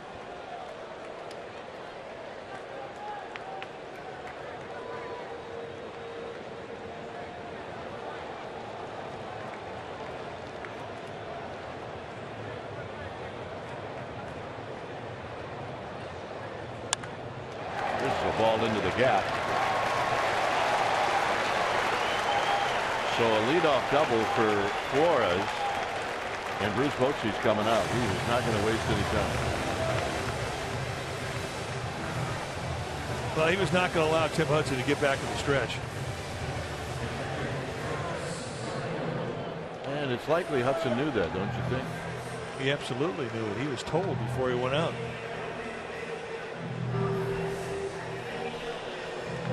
So here comes Contos. When it's time for a change, think Speedy Oil Change and Auto Service. Your oil change tune-up and smog experts.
New pitcher now for Bruce Bochy will be George Cantos. 27 games this year, 1-0 with a 1.82 ERA. 27 base runners allowed, 29 2/3. He has been dominant. And interesting that the right-handed hitters are hitting better against Cantos than the lefties. Whereas before it was always the other way around. It was the lefties that would give him problems, but not anymore. Not with its two-seam fastball and the changeup that he has added to his four-seam fastball and slider and the cutter that he throws now. Made a big difference, especially against lefties.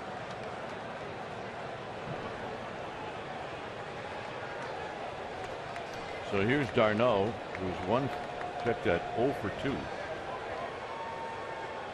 Cantos will look to second, and Darno offers up the first pitch and fouls it just to our right. And it's 0-1.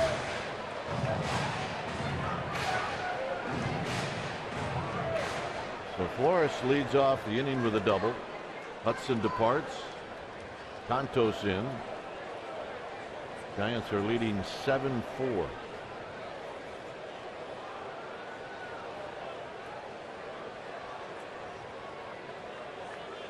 Swing and a miss. Nothing at 2. What was that?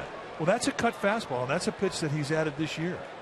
Now, he's gotten 2 strikes here on Darno, and he has not shown him his strikeout slider.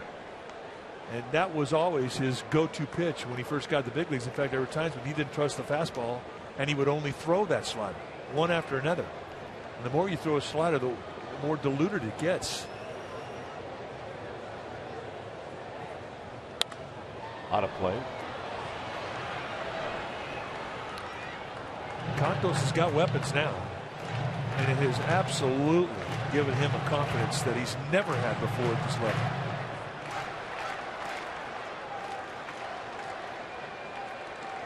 Dave Righetti, Mark Gardner, and they've just really done a great job with this guy. Cantos, brother in town, his little brother. You guys palling around New York. And Darno goes the other way and dribbles it foul. We spent some time with the Cantos brothers last night. Both went to Northwestern, played in their baseball program. George, of course, a pitcher. His brother, a player. He was a hitter. But it was great to listen to George pump his little brother up, talk about how good of a baseball player he was.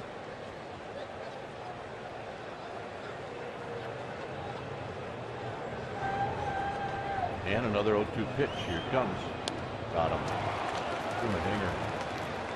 Hang and break the ball. Sometimes it can be a great pitch. But isn't that a job of big brother, pump up a little brother? Pump up the little brother, even though you might be lying, just pump him up.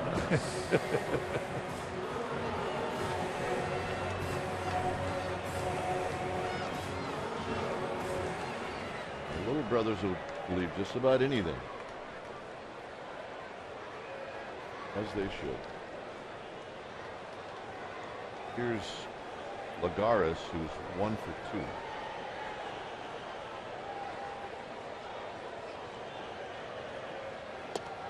Good pitch, no balls and 1 strike. He's shaving that corner. And the other thing too about Cantos, I mean, he's always had a real compact motion. I mean, it's an easy motion to repeat. And he's always had a nice ability to command his pitches. But now he's got 5 types of movement where before he had 2. Ooh, good pitch, but a ball. That's movement that ran opposite the first pitch. That was a 2-seam fastball at 93 miles per hour. That's a pitch he didn't have when he first got here.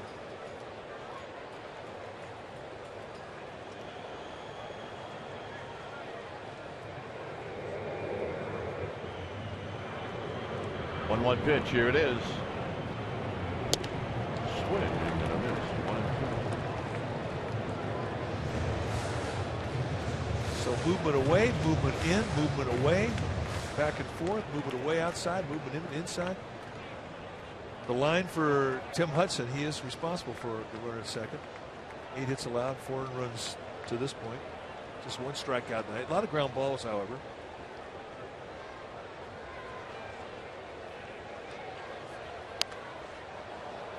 Lagares at the last second. Looked like he decided to take a whack at that, and he stays alive. Yeah, that's a world-class emergency hack right there. As good as we've seen tonight.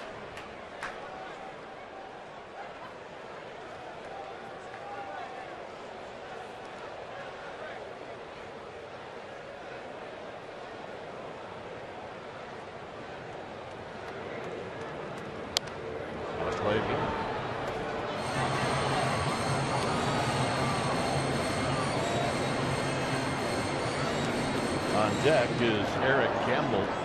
Giants lead 7-4. Cantos, and coming out of the bullpen this year, he's inherited 12 runners. Not 1 has scored.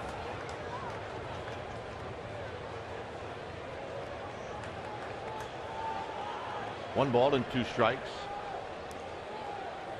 Look out.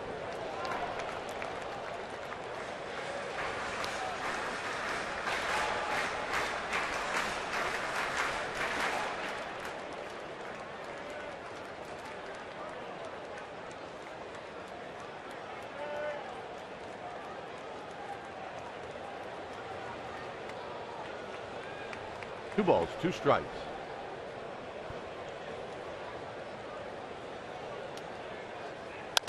On the ground softly to Panic.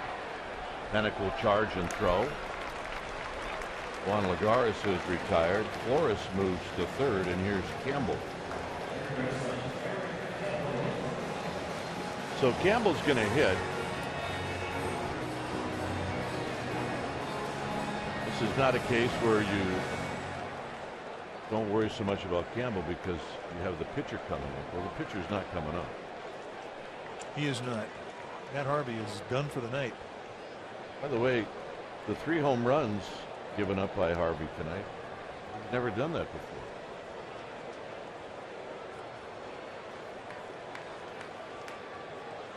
Campbell had a 2-out base hit in the 4th. Takes a strike, and it's 0-1.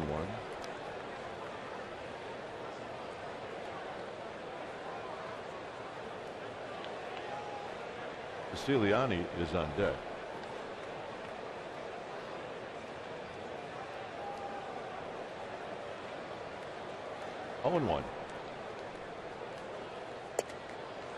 One ball and 1 strike. We're in the 6th.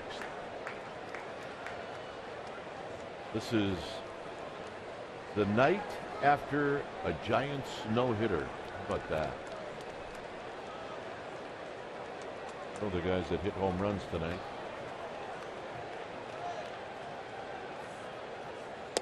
Good pitch, 1 and 2. Well, you know, you do have a little no-hitter hangover, I think, as a team because of the emotions that come along with the no-hitter. Everybody in that Giants clubhouse absolutely hiring a kite because of watching what happened to Chris Heston, who's got such a great story. And for Heston to have the no-hitter, I think it elevated everybody.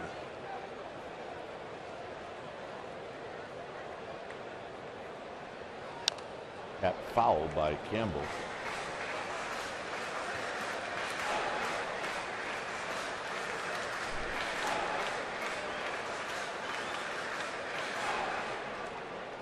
Hudson watching. It's his earned run at third.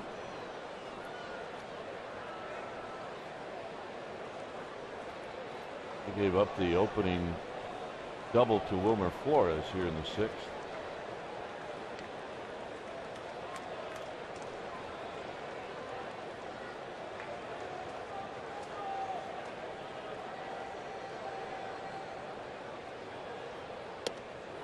Very close.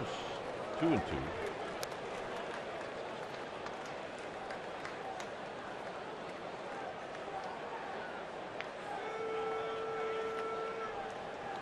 Javier Lopez. He's good to go. Doesn't take much to get loose on a night like tonight. Warm night. Perfect humidity. Not uncomfortable, but just easy to get loose.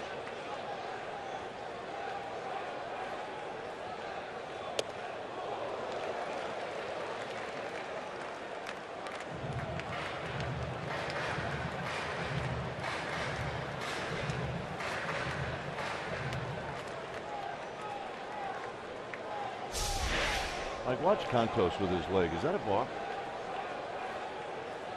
No, because he hasn't come set yet. Do you see what I'm talking about? Yeah. He has that little move with his front leg. That little waggle. Like right now. No, because his hands have not come set. Got him. And that'll end the inning. Well, thanks for clarifying that. I would not have slept if you hadn't done it. 7-4 Giants.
Hudson and Harvey. And the Giants knocked Harvey around for 7 earned runs. That ties a career high. He gave up 3 home runs. Hudson scattered 8 hits, allowed 4 runs. Panic has got a 2-run home run. He extended his hitting streak. He's also got another hit. He scored a run. And Belt goes the opposite way for home run number 8. When it's time for a change, think Speedy Oil Change and Auto Service, your oil change tune-up and smog experts. New pitcher now for the Mets will be the left-hander, Alex Torres, who is one of the only pitchers in baseball that wears the protective piece on his hat. This is what he has done in 24 games. He's had a good season. 25 hitters allowed, 20 2/3. No record yet with an ERA of 2.61, 24 strikeouts. He's got low to mid 90s with a fastball, hard slider, and a changeup. And he'll throw all three of them.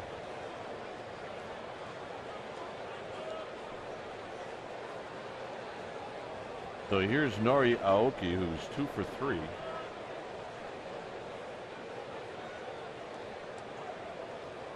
And the first pitch is just a bit high.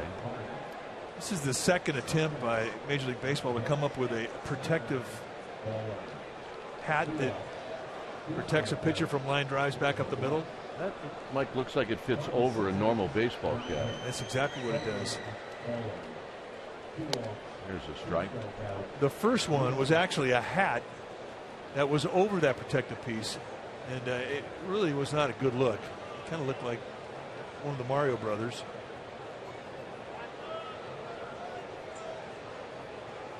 I think it's 0 for 2 in design. Yeah. Base hit, left field for Aoki. And Kadire lets it go between his legs, and Aoki's going to end up at second base. It'll be a hit and an error. Well, a 90-foot gift.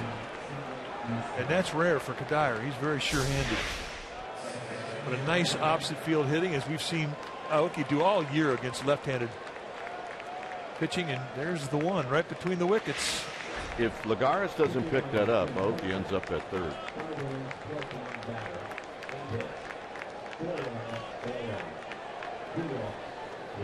Here's Panic with Pagan on deck.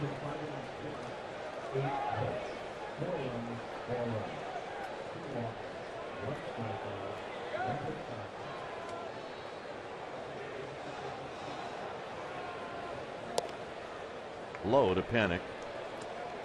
2 for 3 for Joe Panic. Average now at 322. Good hit. That is not anything that should surprise any of us now as we watch him amass those numbers here the first half of the season. Very steady, very consistent approach.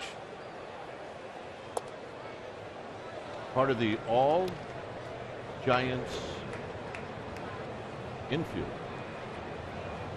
Giants that came up through the Giants system, drafted into their system. And they're all proud of that. Uh-huh. And how many people really didn't think that the Giants had that much going for them in their minor leagues?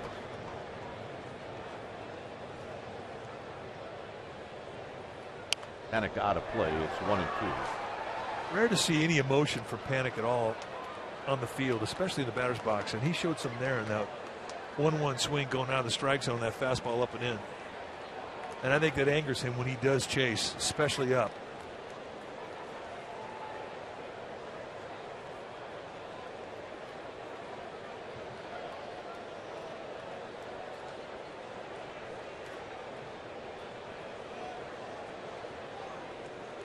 One and two.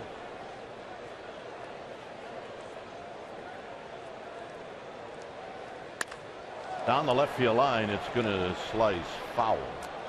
And that's the one swing right there that I think gives you a real good example of how much top hand control he has over balls coming across the letters. I mean, he covers it. A lot of guys drop that back shoulder, they get uppercut, and they'll miss this. He does not. I mean, that's just a correct route. He is so protective of that area between the letters on his chest and his belt. Very hard to throw something by him, even a ball out of the strike zone up.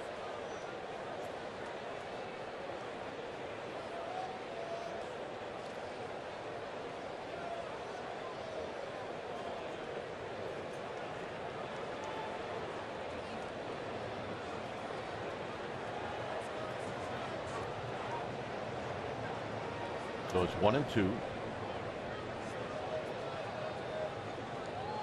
In the dirt. Nice play by Darno. He really has made some nice blocks. I mean, this is just a flat-out scud.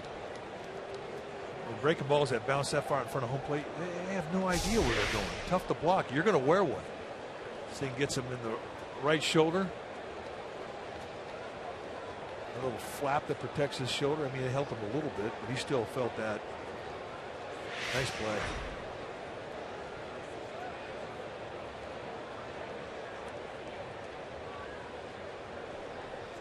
Bottom. Changeup down below the zone. Good pitch. I mean, right now you strike out Joe Panik, you've done something. You have.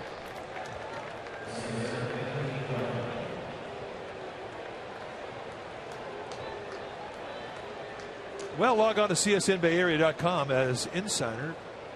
Alec Pavlovich will provide wire-to-wire reporting of the Giants season, breaking news, videos, special features, and more only on csnbayarea.com.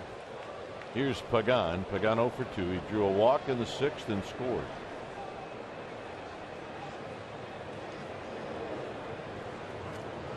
We are in the 7th.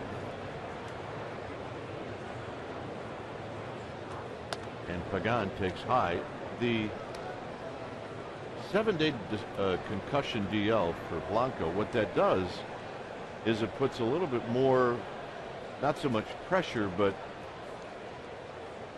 it puts a little bit more on Angel Pagan, where he's going to have to play all the time because Blanco is your backup center fielder. Now Maxwell can play a little bit of center field.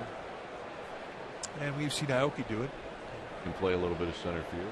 Jarrett Parker, who got called up today, I mean, he could fill in, but the true center fielders, they don't have any. It's Pagan and Blanco.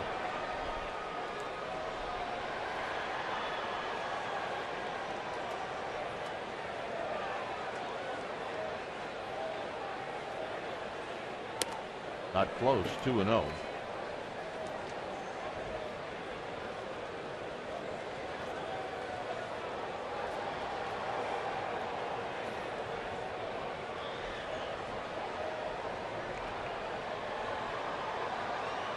Pagan lifetime has only faced Alex Torres once, and he's 0 for 1.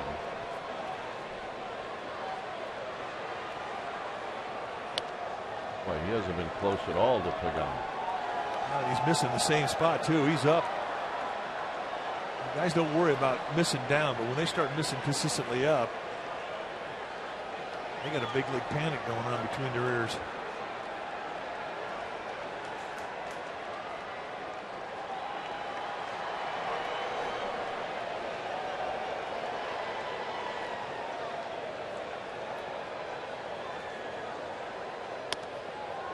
In the same spot, and we'll see if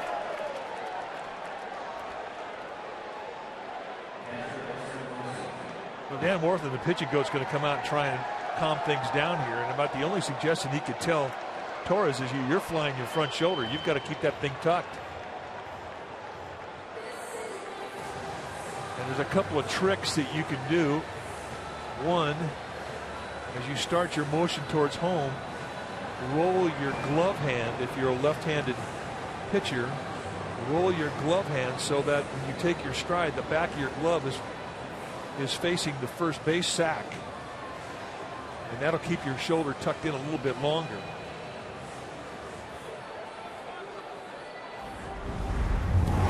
Giants scored 5 runs in that 6th inning. This is some of the offense. Did an opposite field home run.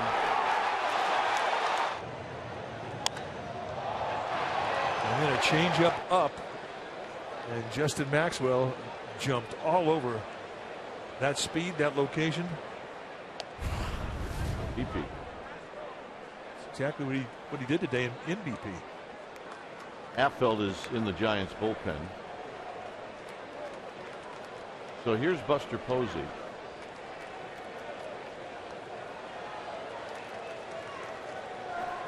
Buster's 2 RBIs tonight, gives him 33 on the year. Torres goes, well, I can't get that fastball over. Let's go with something else. And that's another suggestion that a pitching coach will give a pitcher. Look, you're missing with one pitch the same way. Throw another pitch. Shorten your stride. Throw another pitch. Maybe that can give you a release point out front again. 1-0 to Posey.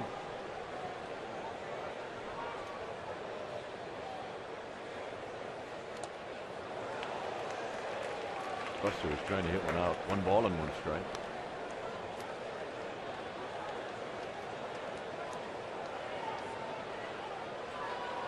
Aoki's at second. Pagan's at first. 1 out.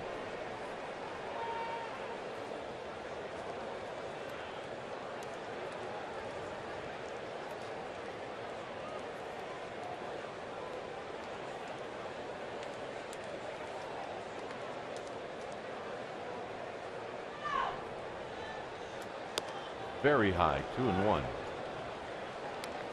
But clearly, Alex Torres right now is a bit out of whack. He is indeed out of whack. And when you're out of whack, you're not trying to throw to a corner. You're just trying to throw a strike. And that's when you make location mistakes. And that is when you're vulnerable. And guys can hurt you. Especially the heart of the lineup.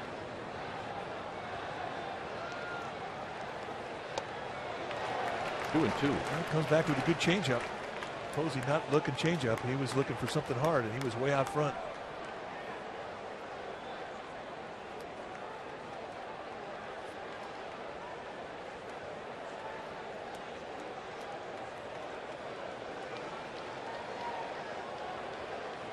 Two balls, 2 strikes to Buster Posey.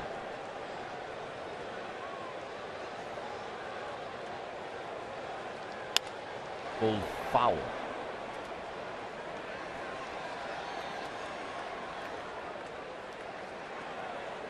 I mean, of the prototypes that have come out of protected pieces for pitchers, the only guy who's wearing them is Alex Torres. It does look like a booster chair's wrapped around your head. But if you've been hit in the head once, you don't care. You'd wear it. It's hard to even question anybody wearing it. Got him.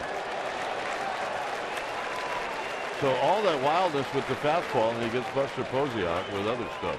Yeah, he drops in a curveball. First one he threw in the sequence, and he saves it for a little 2-strike surprise. And it freezes Posey. Boom. That's a good pitch. Easy call for Joe West, plate umpire.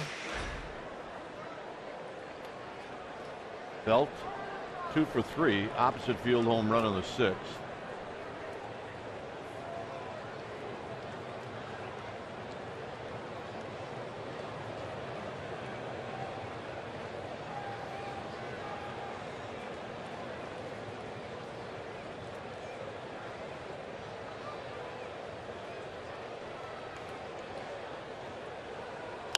Belt pops it up. It'll be Kadire in left. So that'll end the inning. Giants will strand a pair. Pitcher spot and a pinch hitter coming up.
brought to you by Heffernan Insurance Brokers. Insurance and financial services for you and your business. Visit hefins.com.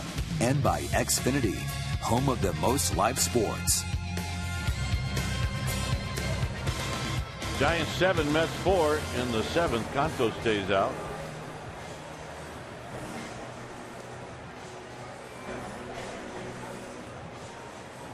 John Mayberry Jr. is going to pinch hit.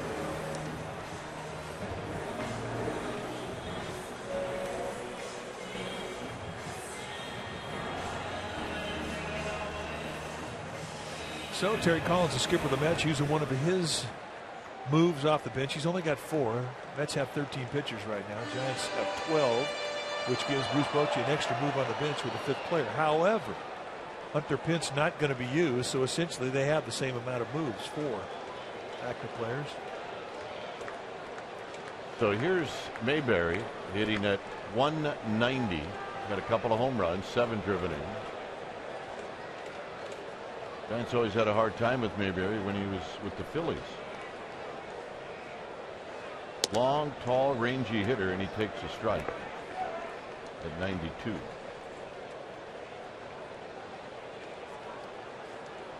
It's not hit for a lot of batting average, but he is scary with power. And this is going to be a leadoff base hit. Pagan's going to get to it. Mayberry will stop at first. So that sets things up for the top of the order, and now Bruce Bochy's coming out.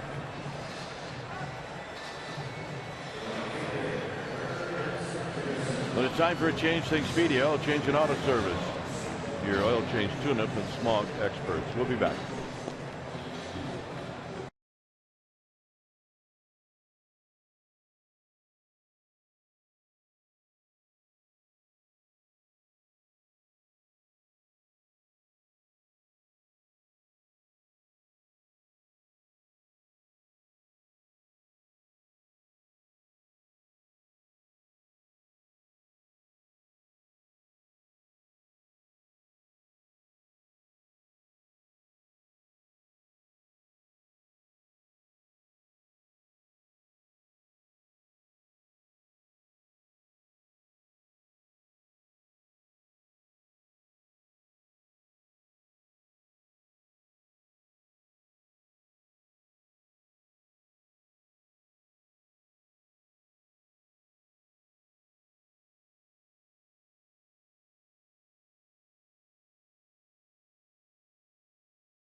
Two 10-day homestands at the beginning of the year. Yeah.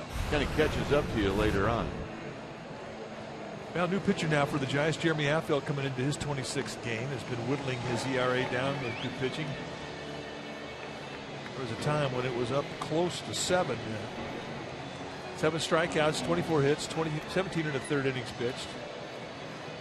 And for Affeldt, it's a matter of he sort of lost his sink for a while, and now he's regained it. He's putting the ball back on the ground. Low 90s fastball, big curveball, and a split.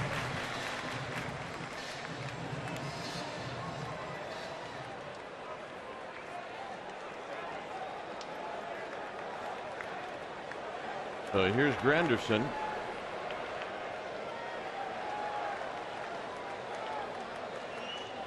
And Granderson takes a strike.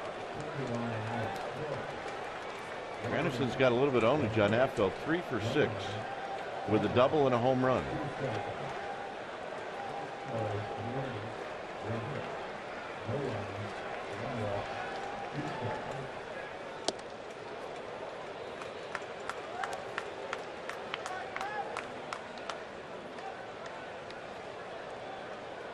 It's 1 ball and 1 strike for Anderson.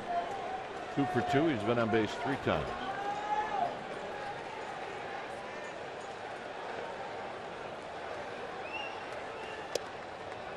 Just off the plate. 2 balls and a strike.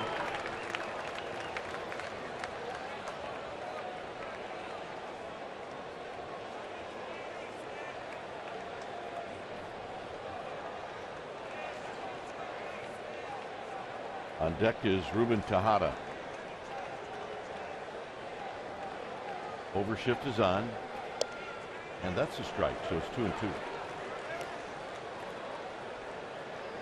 So the defense set up outfield straight away, but Duffy now will move over to the shortstop position. Ground ball to Duffy. Crawford's going to have to turn it like a second baseman. The pitch. Got him with a breaking ball. Oh, man. And that's a good one. That's the best curveball he's thrown in about 2 weeks. I've never seen that one for a while. That one had some fuzz on it. Saved it for a nice little 2-strike surprise. And watch Granderson. Yeet. See ya. Have some fun. Yeet. So Bruce Bochy's coming out. Strickland's coming in. We're in the 7th. Giants are leading 7-4.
With Murph and Mack on KNBR 680, the sports leader.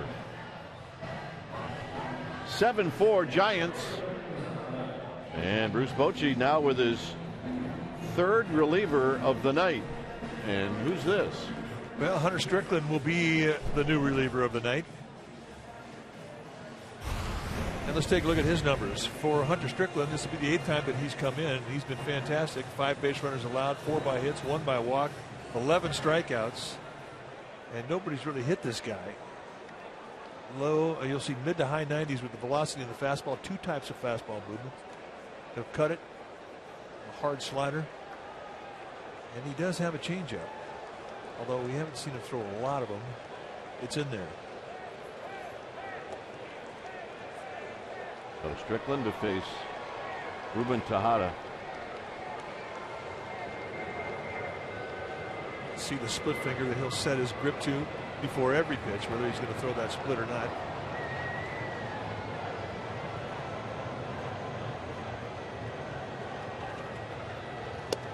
And a fastball for a strike. Healthy 96. Although it kind of seems average when you look at the fastballs the Giants have seen the last couple nights with Matt Harvey and Noah Syndergaard. Yeah. Right.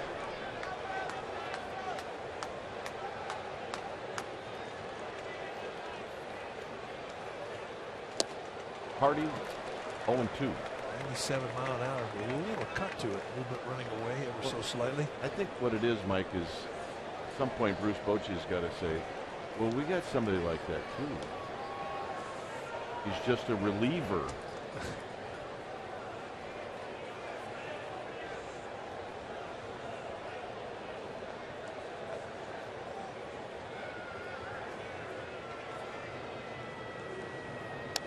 Foul back. So Tejada realized he had to get it going a little bit. Strickland coming right at him with country hardened fastballs at 96, 97, 98, kind of climbing the ladder of velocity on him.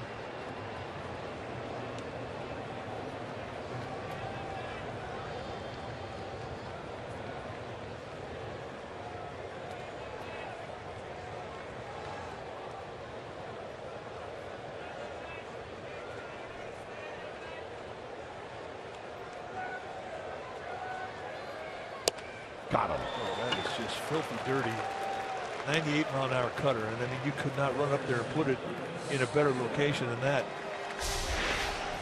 And this will definitely impress a big league hitter. Well, it's a perfect example of why Strickland's not going anywhere either. No, his time in Sacramento is over.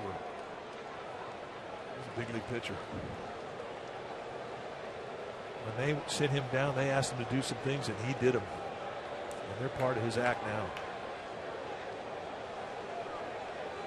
Here's Lucas Duda, and he takes a strike.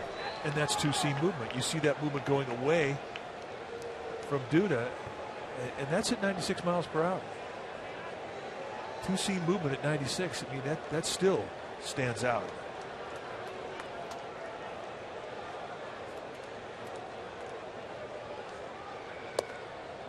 Next pitch is down low. And that's the split. Kind of quit on it a little bit. But again, it's kind of a project on him. You'll see him throw that mainly when he's ahead in the count. But there will come a time when he's throwing that thing 2-0, 3-1, 3-2. That's the plan. And the 1-1 to Duda. And it's down low.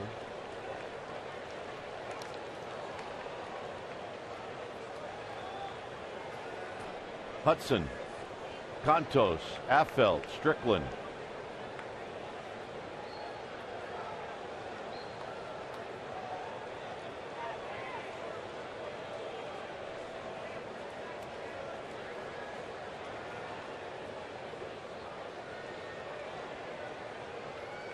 Swing, ain't gonna miss. 2-2. 96 two-seam.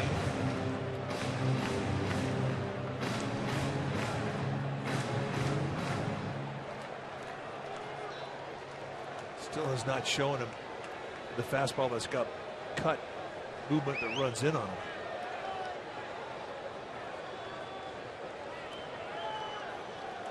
Staying away. Got him. And that'll end the inning. Couple of big fellas going at it. That was the cut. 8th inning coming up.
Chris Heston's no-hitter last night. He says it was an easy no-hitter, which is hard to do. There weren't too many balls squared up, and that says a whole lot about Heston's stuff. And that's your Geico quote.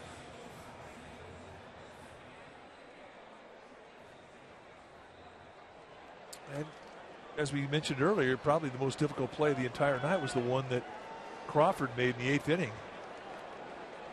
Ball that kind of came back on him, and he had to make a nice backhand play to get the out. But we were so accustomed to seeing Crawford do that. When it's time for a change, think Speedy Oil Change and Auto Service, your oil change tune-up and smog expert. Carlos Torres, the new pitcher for the Mets. Crawford trying to sneak attack.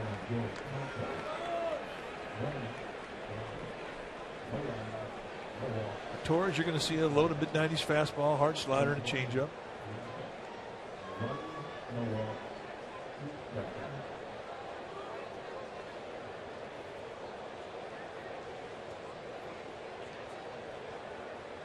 And he will throw a curveball like that.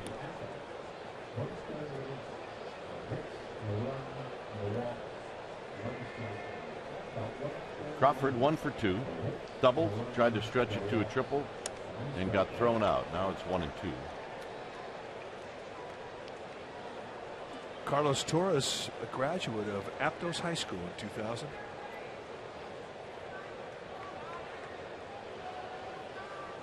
His 12th year at the professional level. Crawford out of play. Good cutter right in on the hands of Crawford.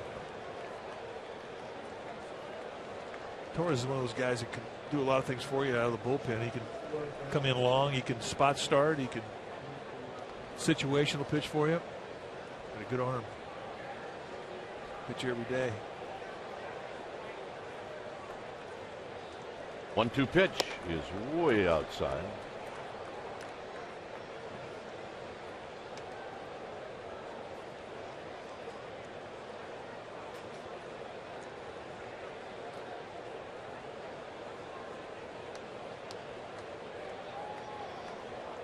Two pitch. Crawford is going to dump one into right field. No. It's Granderson putting it away. 1 out. That would have been a thing. And here's Duffy. Duffy didn't take too many offers, but he's got one going right now.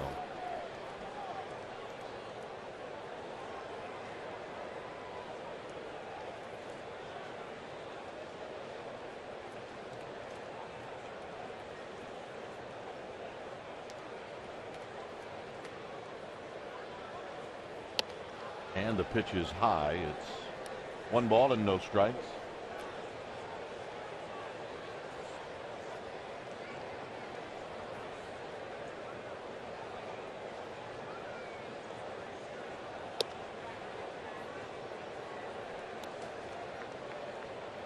It's great when guys learn cutters. It's just it becomes the magic pitch, and you can fall in love with that pitch. Look at him. And Duffy hammers one foul.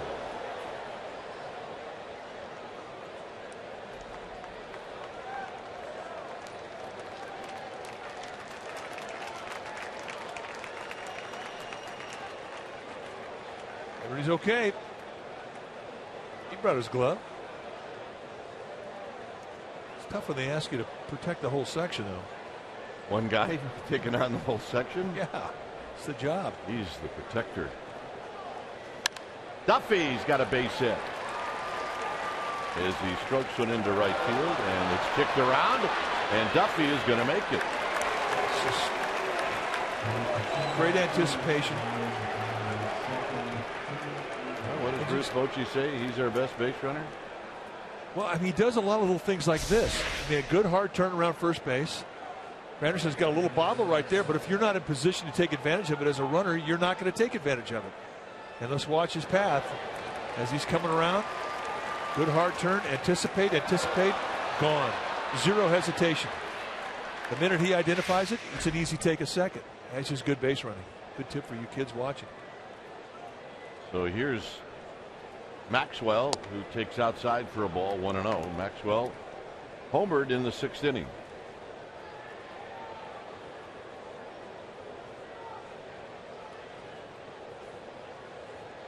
Casey McGee's grabbed a bat. He's on deck. And a strike. Braves beat the Padres tonight 4-1. Cardinals beat the Rockies 4-2. Dodgers will play later on at home against the D-backs. Will fouls it back.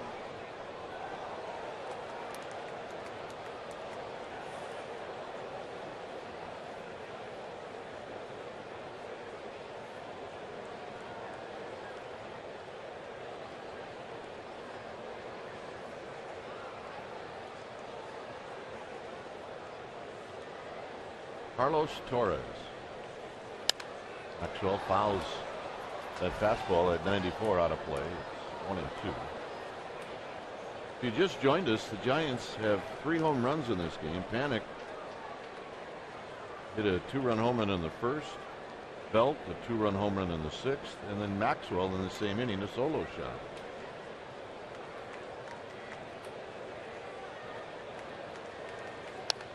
Maxwell got a hanger and he just missed it. It's 1-2. He's on it though. He had good legs under that swing. I mean, for any hitter, that's especially guys with power. I mean, that's what you want. You want to take your hacks and get your legs beneath it. Make sure you've got power behind that swing.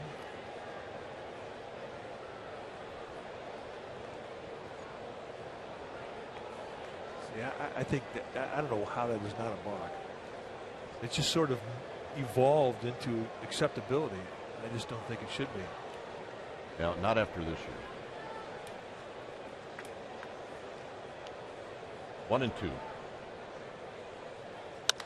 Hit on the ground to second. Tejada will make the play, and McGee's going to hit. Here are the 3 home runs we're talking about. Panic in the first inning against Matt Harvey with 2 strikes on him.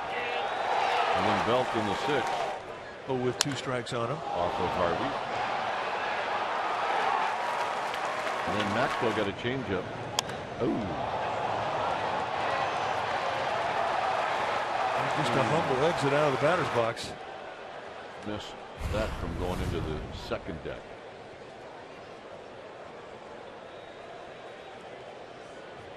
Here's McGee. The ball's in 1 strike. You watch the front shoulder of Casey McGee, and one of the corrections that he has made in his swing is he's got a little slight lean with his front shoulder. It cocks it down as he gets ready to get into his swing. It gives him a higher back shoulder, gives him a flatter plane. Out again. I don't know if that one guy with the glove might can cover that whole area. Well, especially when he doesn't leave his seat. It's tough to do. It's tough to do.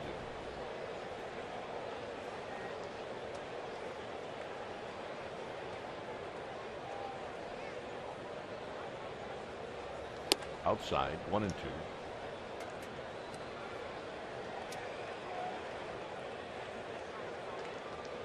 Romo is in the Giants bullpen.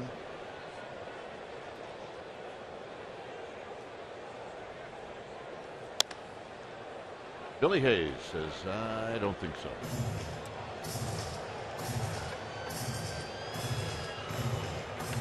There's hard Billy.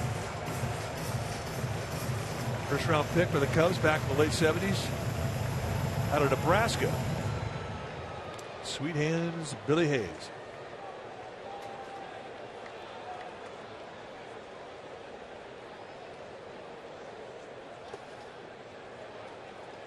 Two and two now to Casey McGee, who went back to Sacramento, got a swing going back here, and it's really been hard for Bruce Bochy even to give Duffy a day off.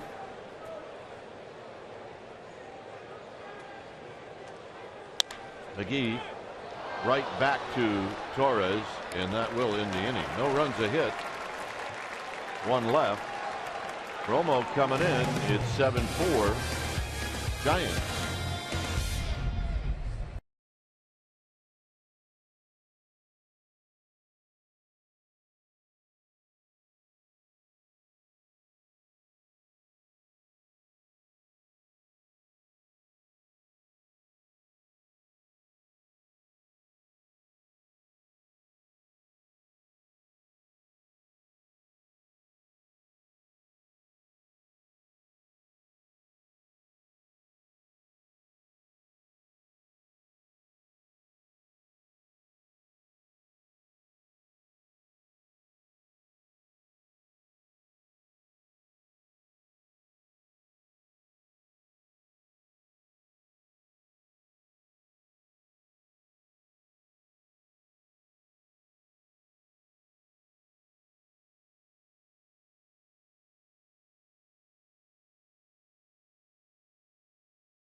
Our game starting lineup. You can go to sfgiants.com/vote and cast your vote through the Esurance MLB All-Star Game ballot. That's sfgiants.com/vote, and be sure to catch all of the excitement of the 86th Major League Baseball All-Star Game on July 14th. It's going to be a good one.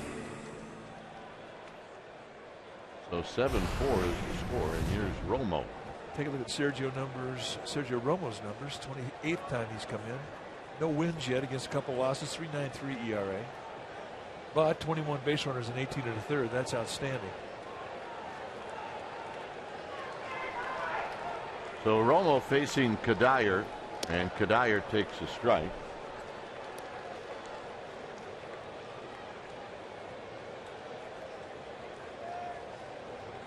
Kadire 1 for 6 against Romo, and the only hit off of Romo was a home run.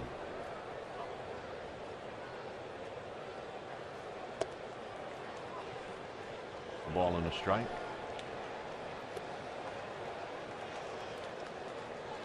Also, Romo has struck out Kadire 3 times.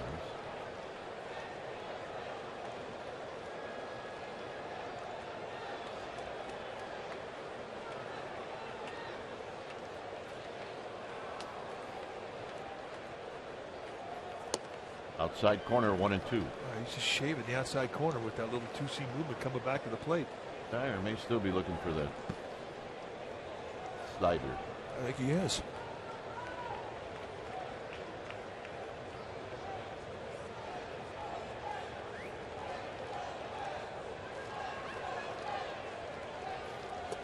And got it. 2-2. Yeah, it's frustrating for a pitcher. You have a pitch to go out of the strike zone. You want to make it a little more inviting than that. That's a pretty easy take. And you hate to give up easy takes in 0-2 and 1-2 counts.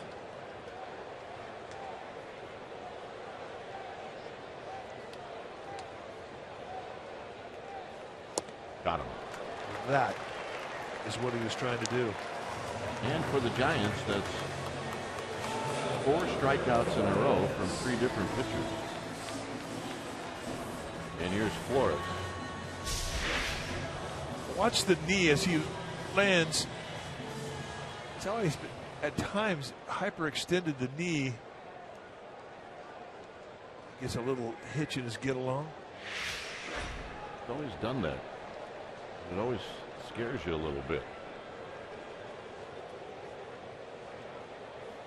Flores takes a strike. Romo pouring in a fastball. I think he's like quadruple jointed. He might be. You're right. He's just a little guy. So limber.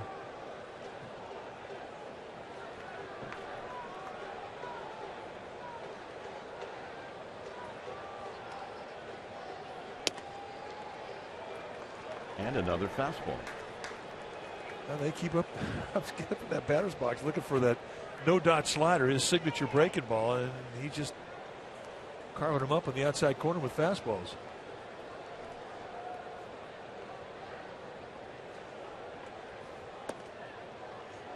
One and two. It's been Hudson, Contos, Affelt, Strickland, and now Romo with 1 out here in the 8th.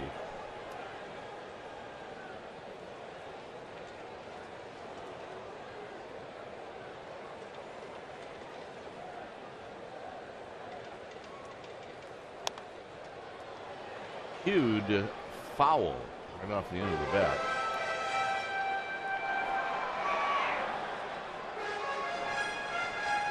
And that little guy is going to go home happy. As he should. Yes, he is.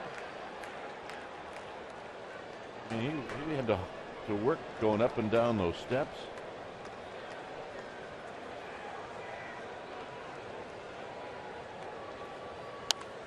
And a better swing by Flores. It stays at 1 and 2. Yeah, you're that size. Those stairs are formidable. Not easy. And that's the kind of guy that should get it.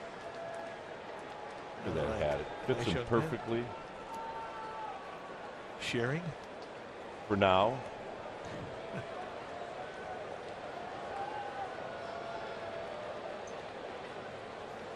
Got him. With the fastball. With the fastball. And that's 5 strikeouts in a row. And here's d'Arnaud.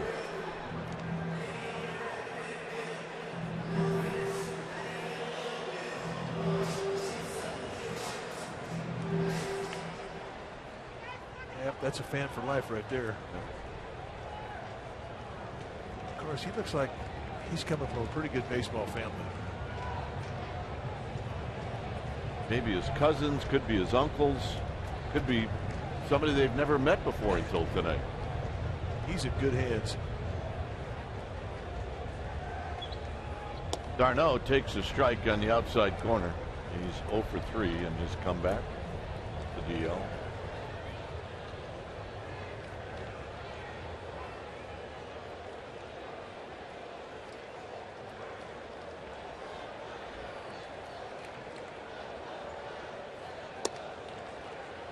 Always flinched a little. 1 ball and 1 strike. That was close.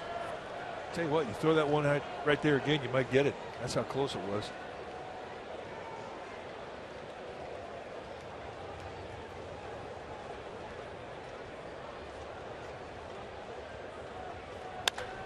Wrapped to left. Over the head of Aoki. d'Arnaud has got a 2-out double.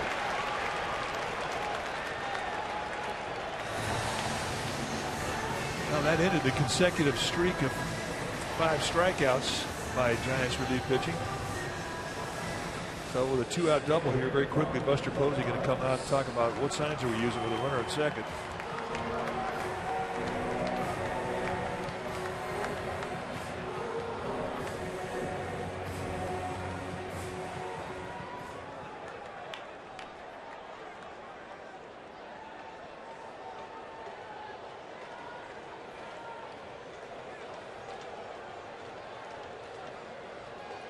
Here's Lagares, who's 1 for 3. 10 hits now for the Mets. Slider for a strike, and it's 0-1. That time he got it.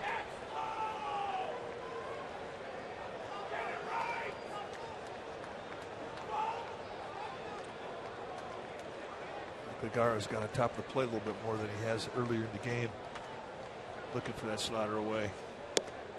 And he gets a fastball 0-2. I mean, those are little tips, though. If you're a pitcher and you pitch as long as Romo has, he knows guys will cheat in from the right side, sneak up on the plate a little bit more, looking for that slider, and that's an invitation to throw that fastball.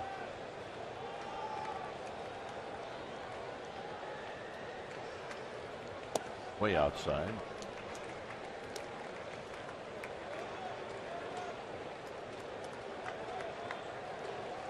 That pitch up here for as long as Romo has, you don't miss that.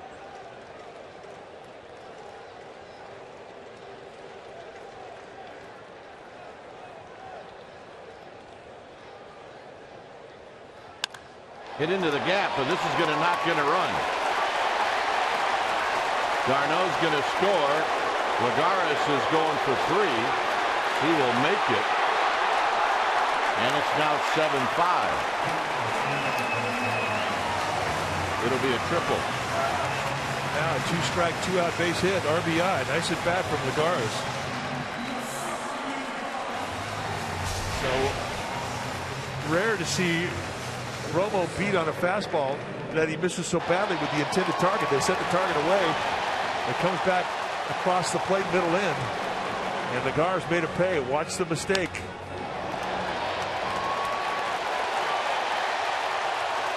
And he was thinking 3 bags early.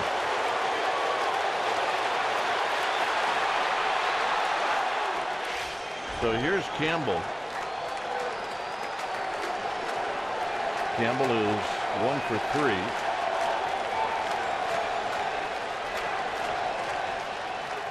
And he takes a ball. 1 ball and no strike.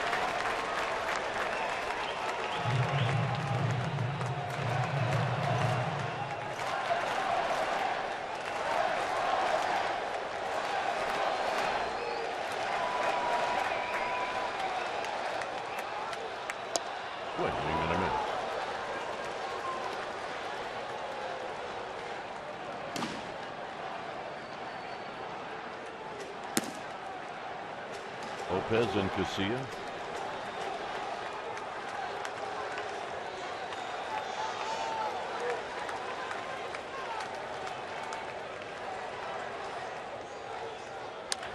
Pulled foul. That's Tim Tuffle coaching third. It's 1-2.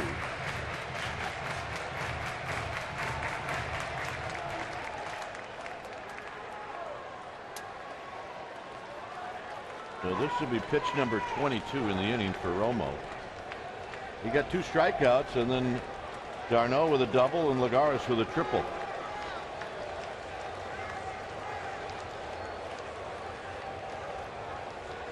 Posey set up way off the plate, and it's 2-2. So that was the fastball. And I do believe this next one's not going to be a fastball.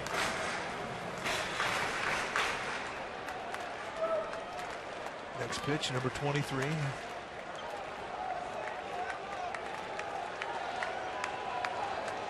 That's a lot of pitches for Romo in an inning.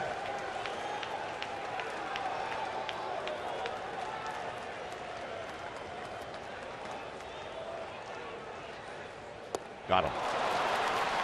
Romo in the end strikes out the side. We will head to the ninth. The Giants lead by 2.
Lead for the Giants.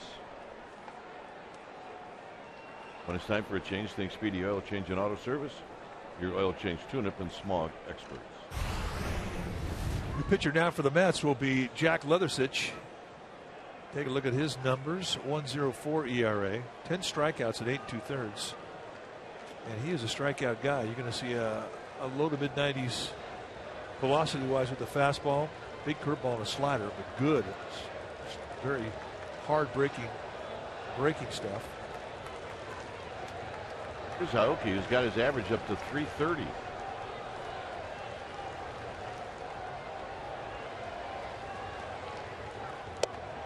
And a strike, and it's 0-1. 3 hits tonight for Nori Aoki.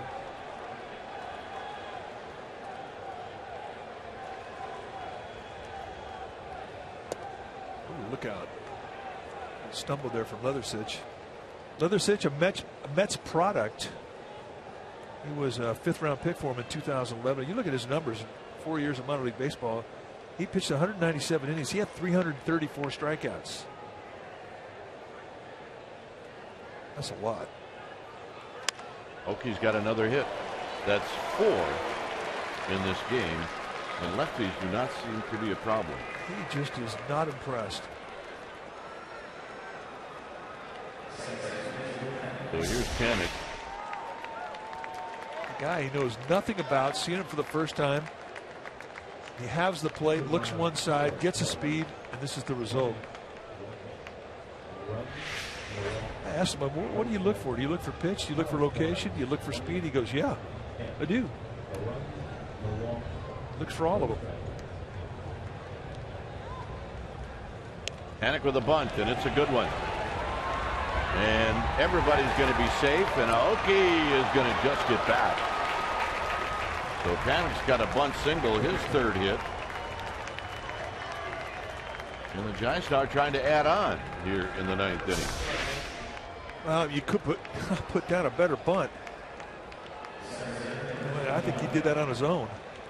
I mean, it makes you think. It's not a bad play when you've got speed in the base pass to give up an out to get your speed, Aoki, in scoring position. But the Mets never respected it. Campbell, the third baseman, played back. Panic saw it, and if he didn't get the sign from Bruce Bochy, a nice play to get it done. So here's Pagan. Pagan is 0 for 2 with a couple of walks.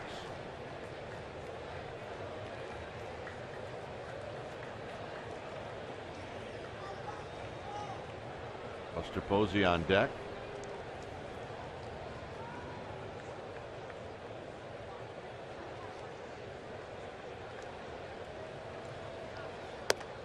Is high to Pagan. No swing. Aoki with 4 hits tonight. He's done it now 6 times in his career.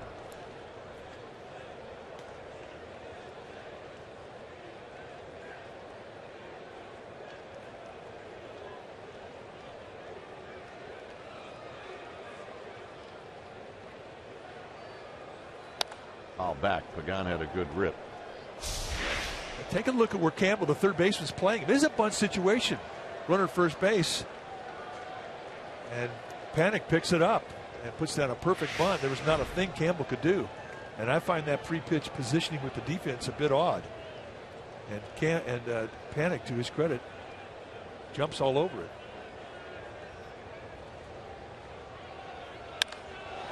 Line to right, but it's right at Granderson.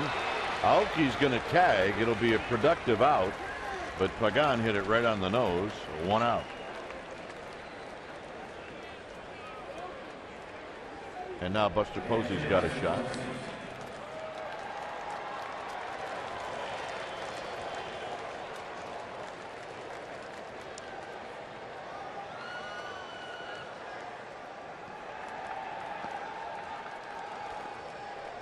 So Terry Collins is going to take the baseball when it's time for a change. Think Speedy Oil Change in Auto Service, your oil change tune-up and smog experts.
And it's all coming up right after the game.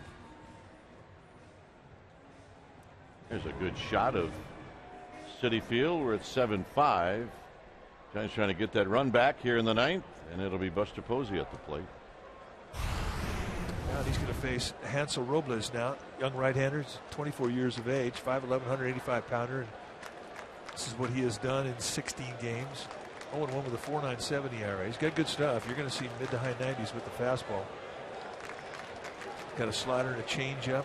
His 3 pitches. Kind of a slinger, a low 3/4 guy. Buster is 1 for 4. And he takes a strike at 98. That's got some. They have some velocity in this staff. I mean, they have an amazing collection of young arms. Phillies do the same thing. Velocity-wise, they can bring some fastballs.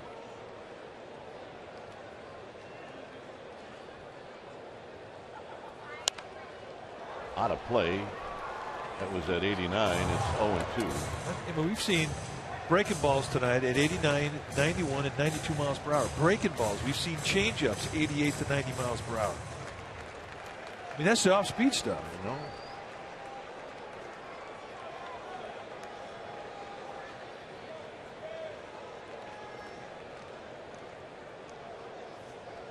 So it's 0-2. Posey wraps one down the left field line. That's a base hit. Moving to third is going to be Panic. Posey to second, and I think that was 98. It was 98 in a 2-strike count, and Posey just smokes it down the third base line. I mean, he yanks 98. They set the outside target, goes right across the middle of the plate, right at the belt. He just is not impressed with speed. And that's his second double and his 3rd RBI. You see Panic moving on over to third, and Terry Collins is coming out.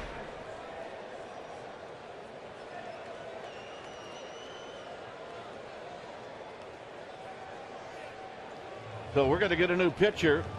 Giants get the run back, looking for more. It's 8-5.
Number 700 for Giants manager Bruce Bochy.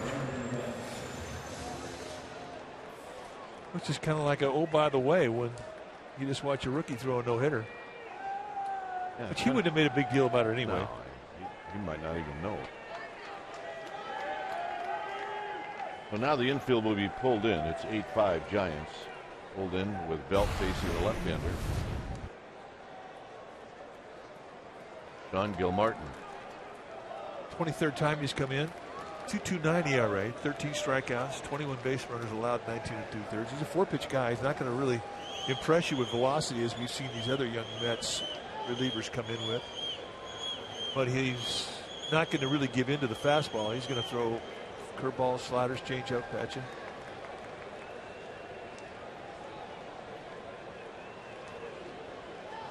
And Belt will hit with the infield drawn in, and it's 0-1.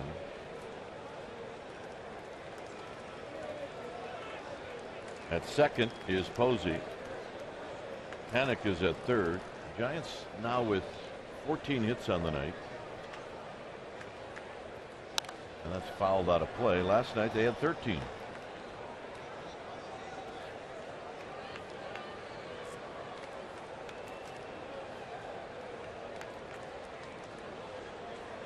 Belt hit his 8th home run of the season in the 6th inning. He's got a chance to pick up a couple of more RBIs here in the 9th.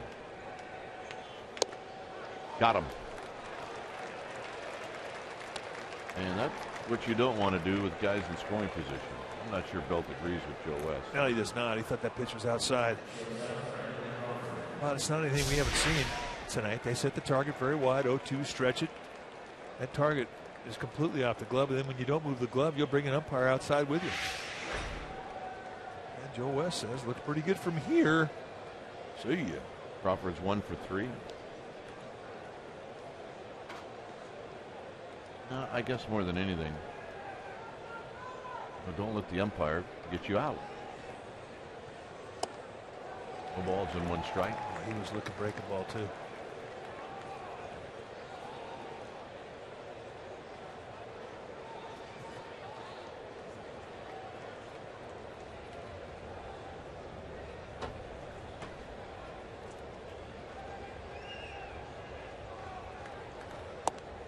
And 2. Breaking ball, breaking ball.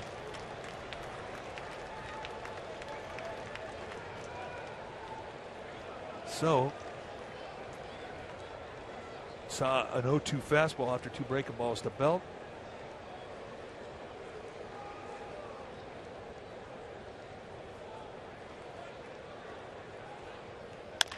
Hit on the ground to second.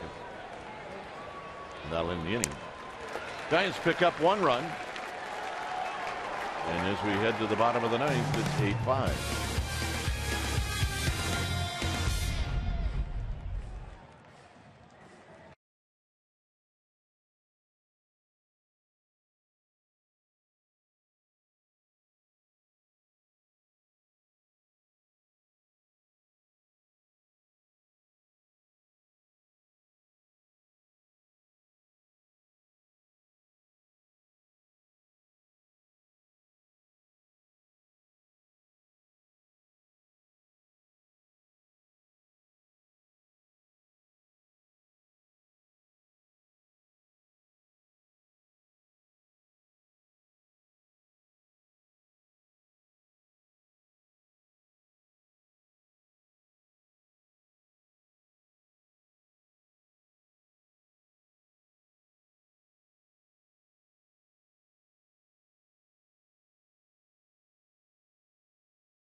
Giants closer going to come in and try and nail this one down. Take a look at the numbers for Casilla. 17 saves and 20 opportunities, 25 strikeouts and 24 and a third. Bourne won with a 2.59 ERA. They're very steady, and it's really the kind of night that he likes to throw in. Warm night. You see low to mid 90s with the fastball, 2 types of movement: curveball, cutter, changeup.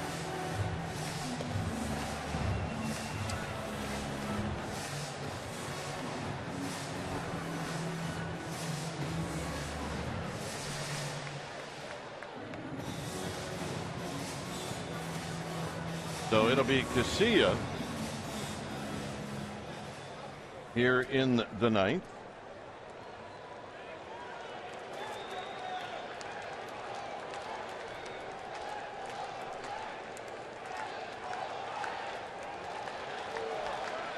A little unusual to see the Mets fans leave early. Yeah, that's true. Not used to that. Daryl Siciliani, who's the best pinch hitter on this Mets club.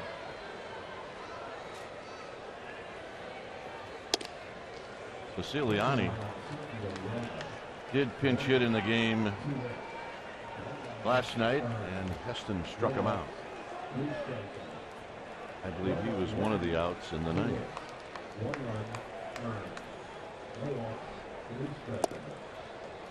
2 balls and no strikes. A wee bit low.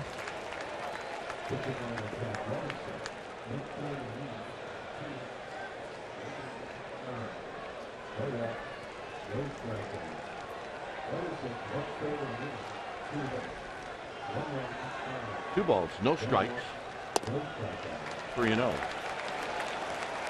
As we've seen in the past, and we always make a mention of it, it's amazing as to how much Santiago Casilla will relax when he throws 1 strike.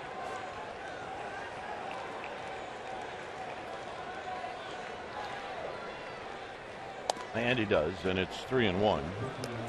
And he knows he doesn't have to be too fine with a 3-run lead. I mean, he can challenge. The one thing you don't want to do is start walking people.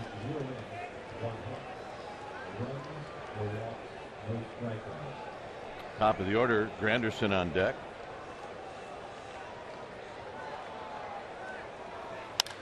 And hit into center field for Pagan. Pagan puts it away. 1 out here in the ninth. Oh, nice comeback. Indeed. So here's Granderson.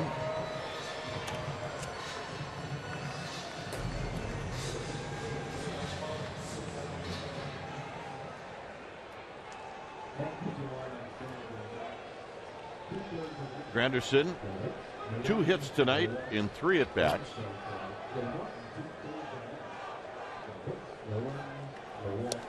And Casilla right off the bat to Granderson throws a call strike. Granderson taking a strike. A lot of teams will do that down 3 runs.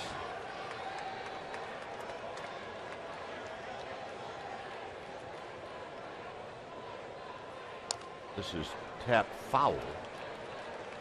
So it's now 0-2.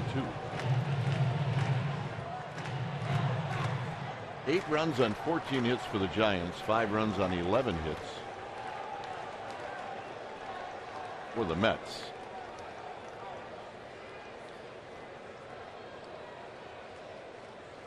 Anderson takes a breaking ball that misses. Just a bit high, not by much.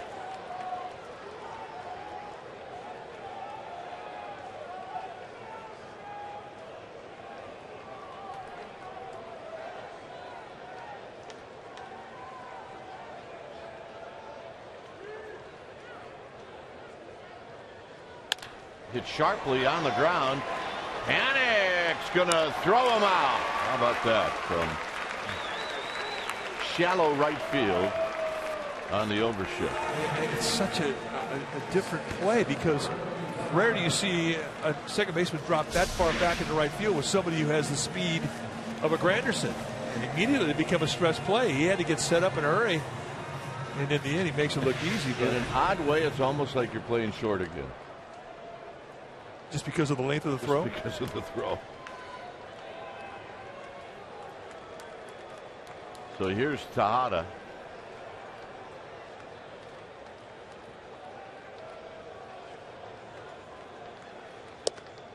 Tejada takes low and away.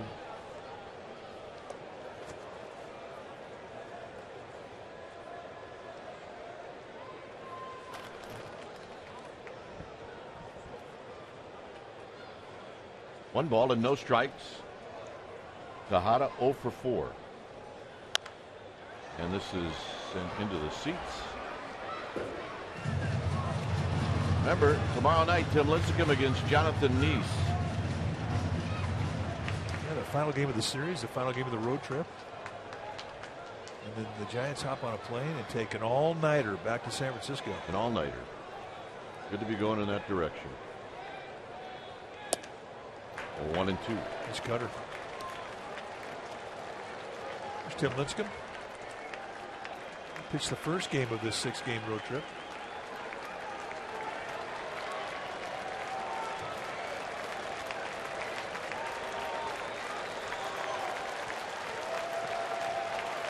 One-two pitch. Here it is. And that's the ball game.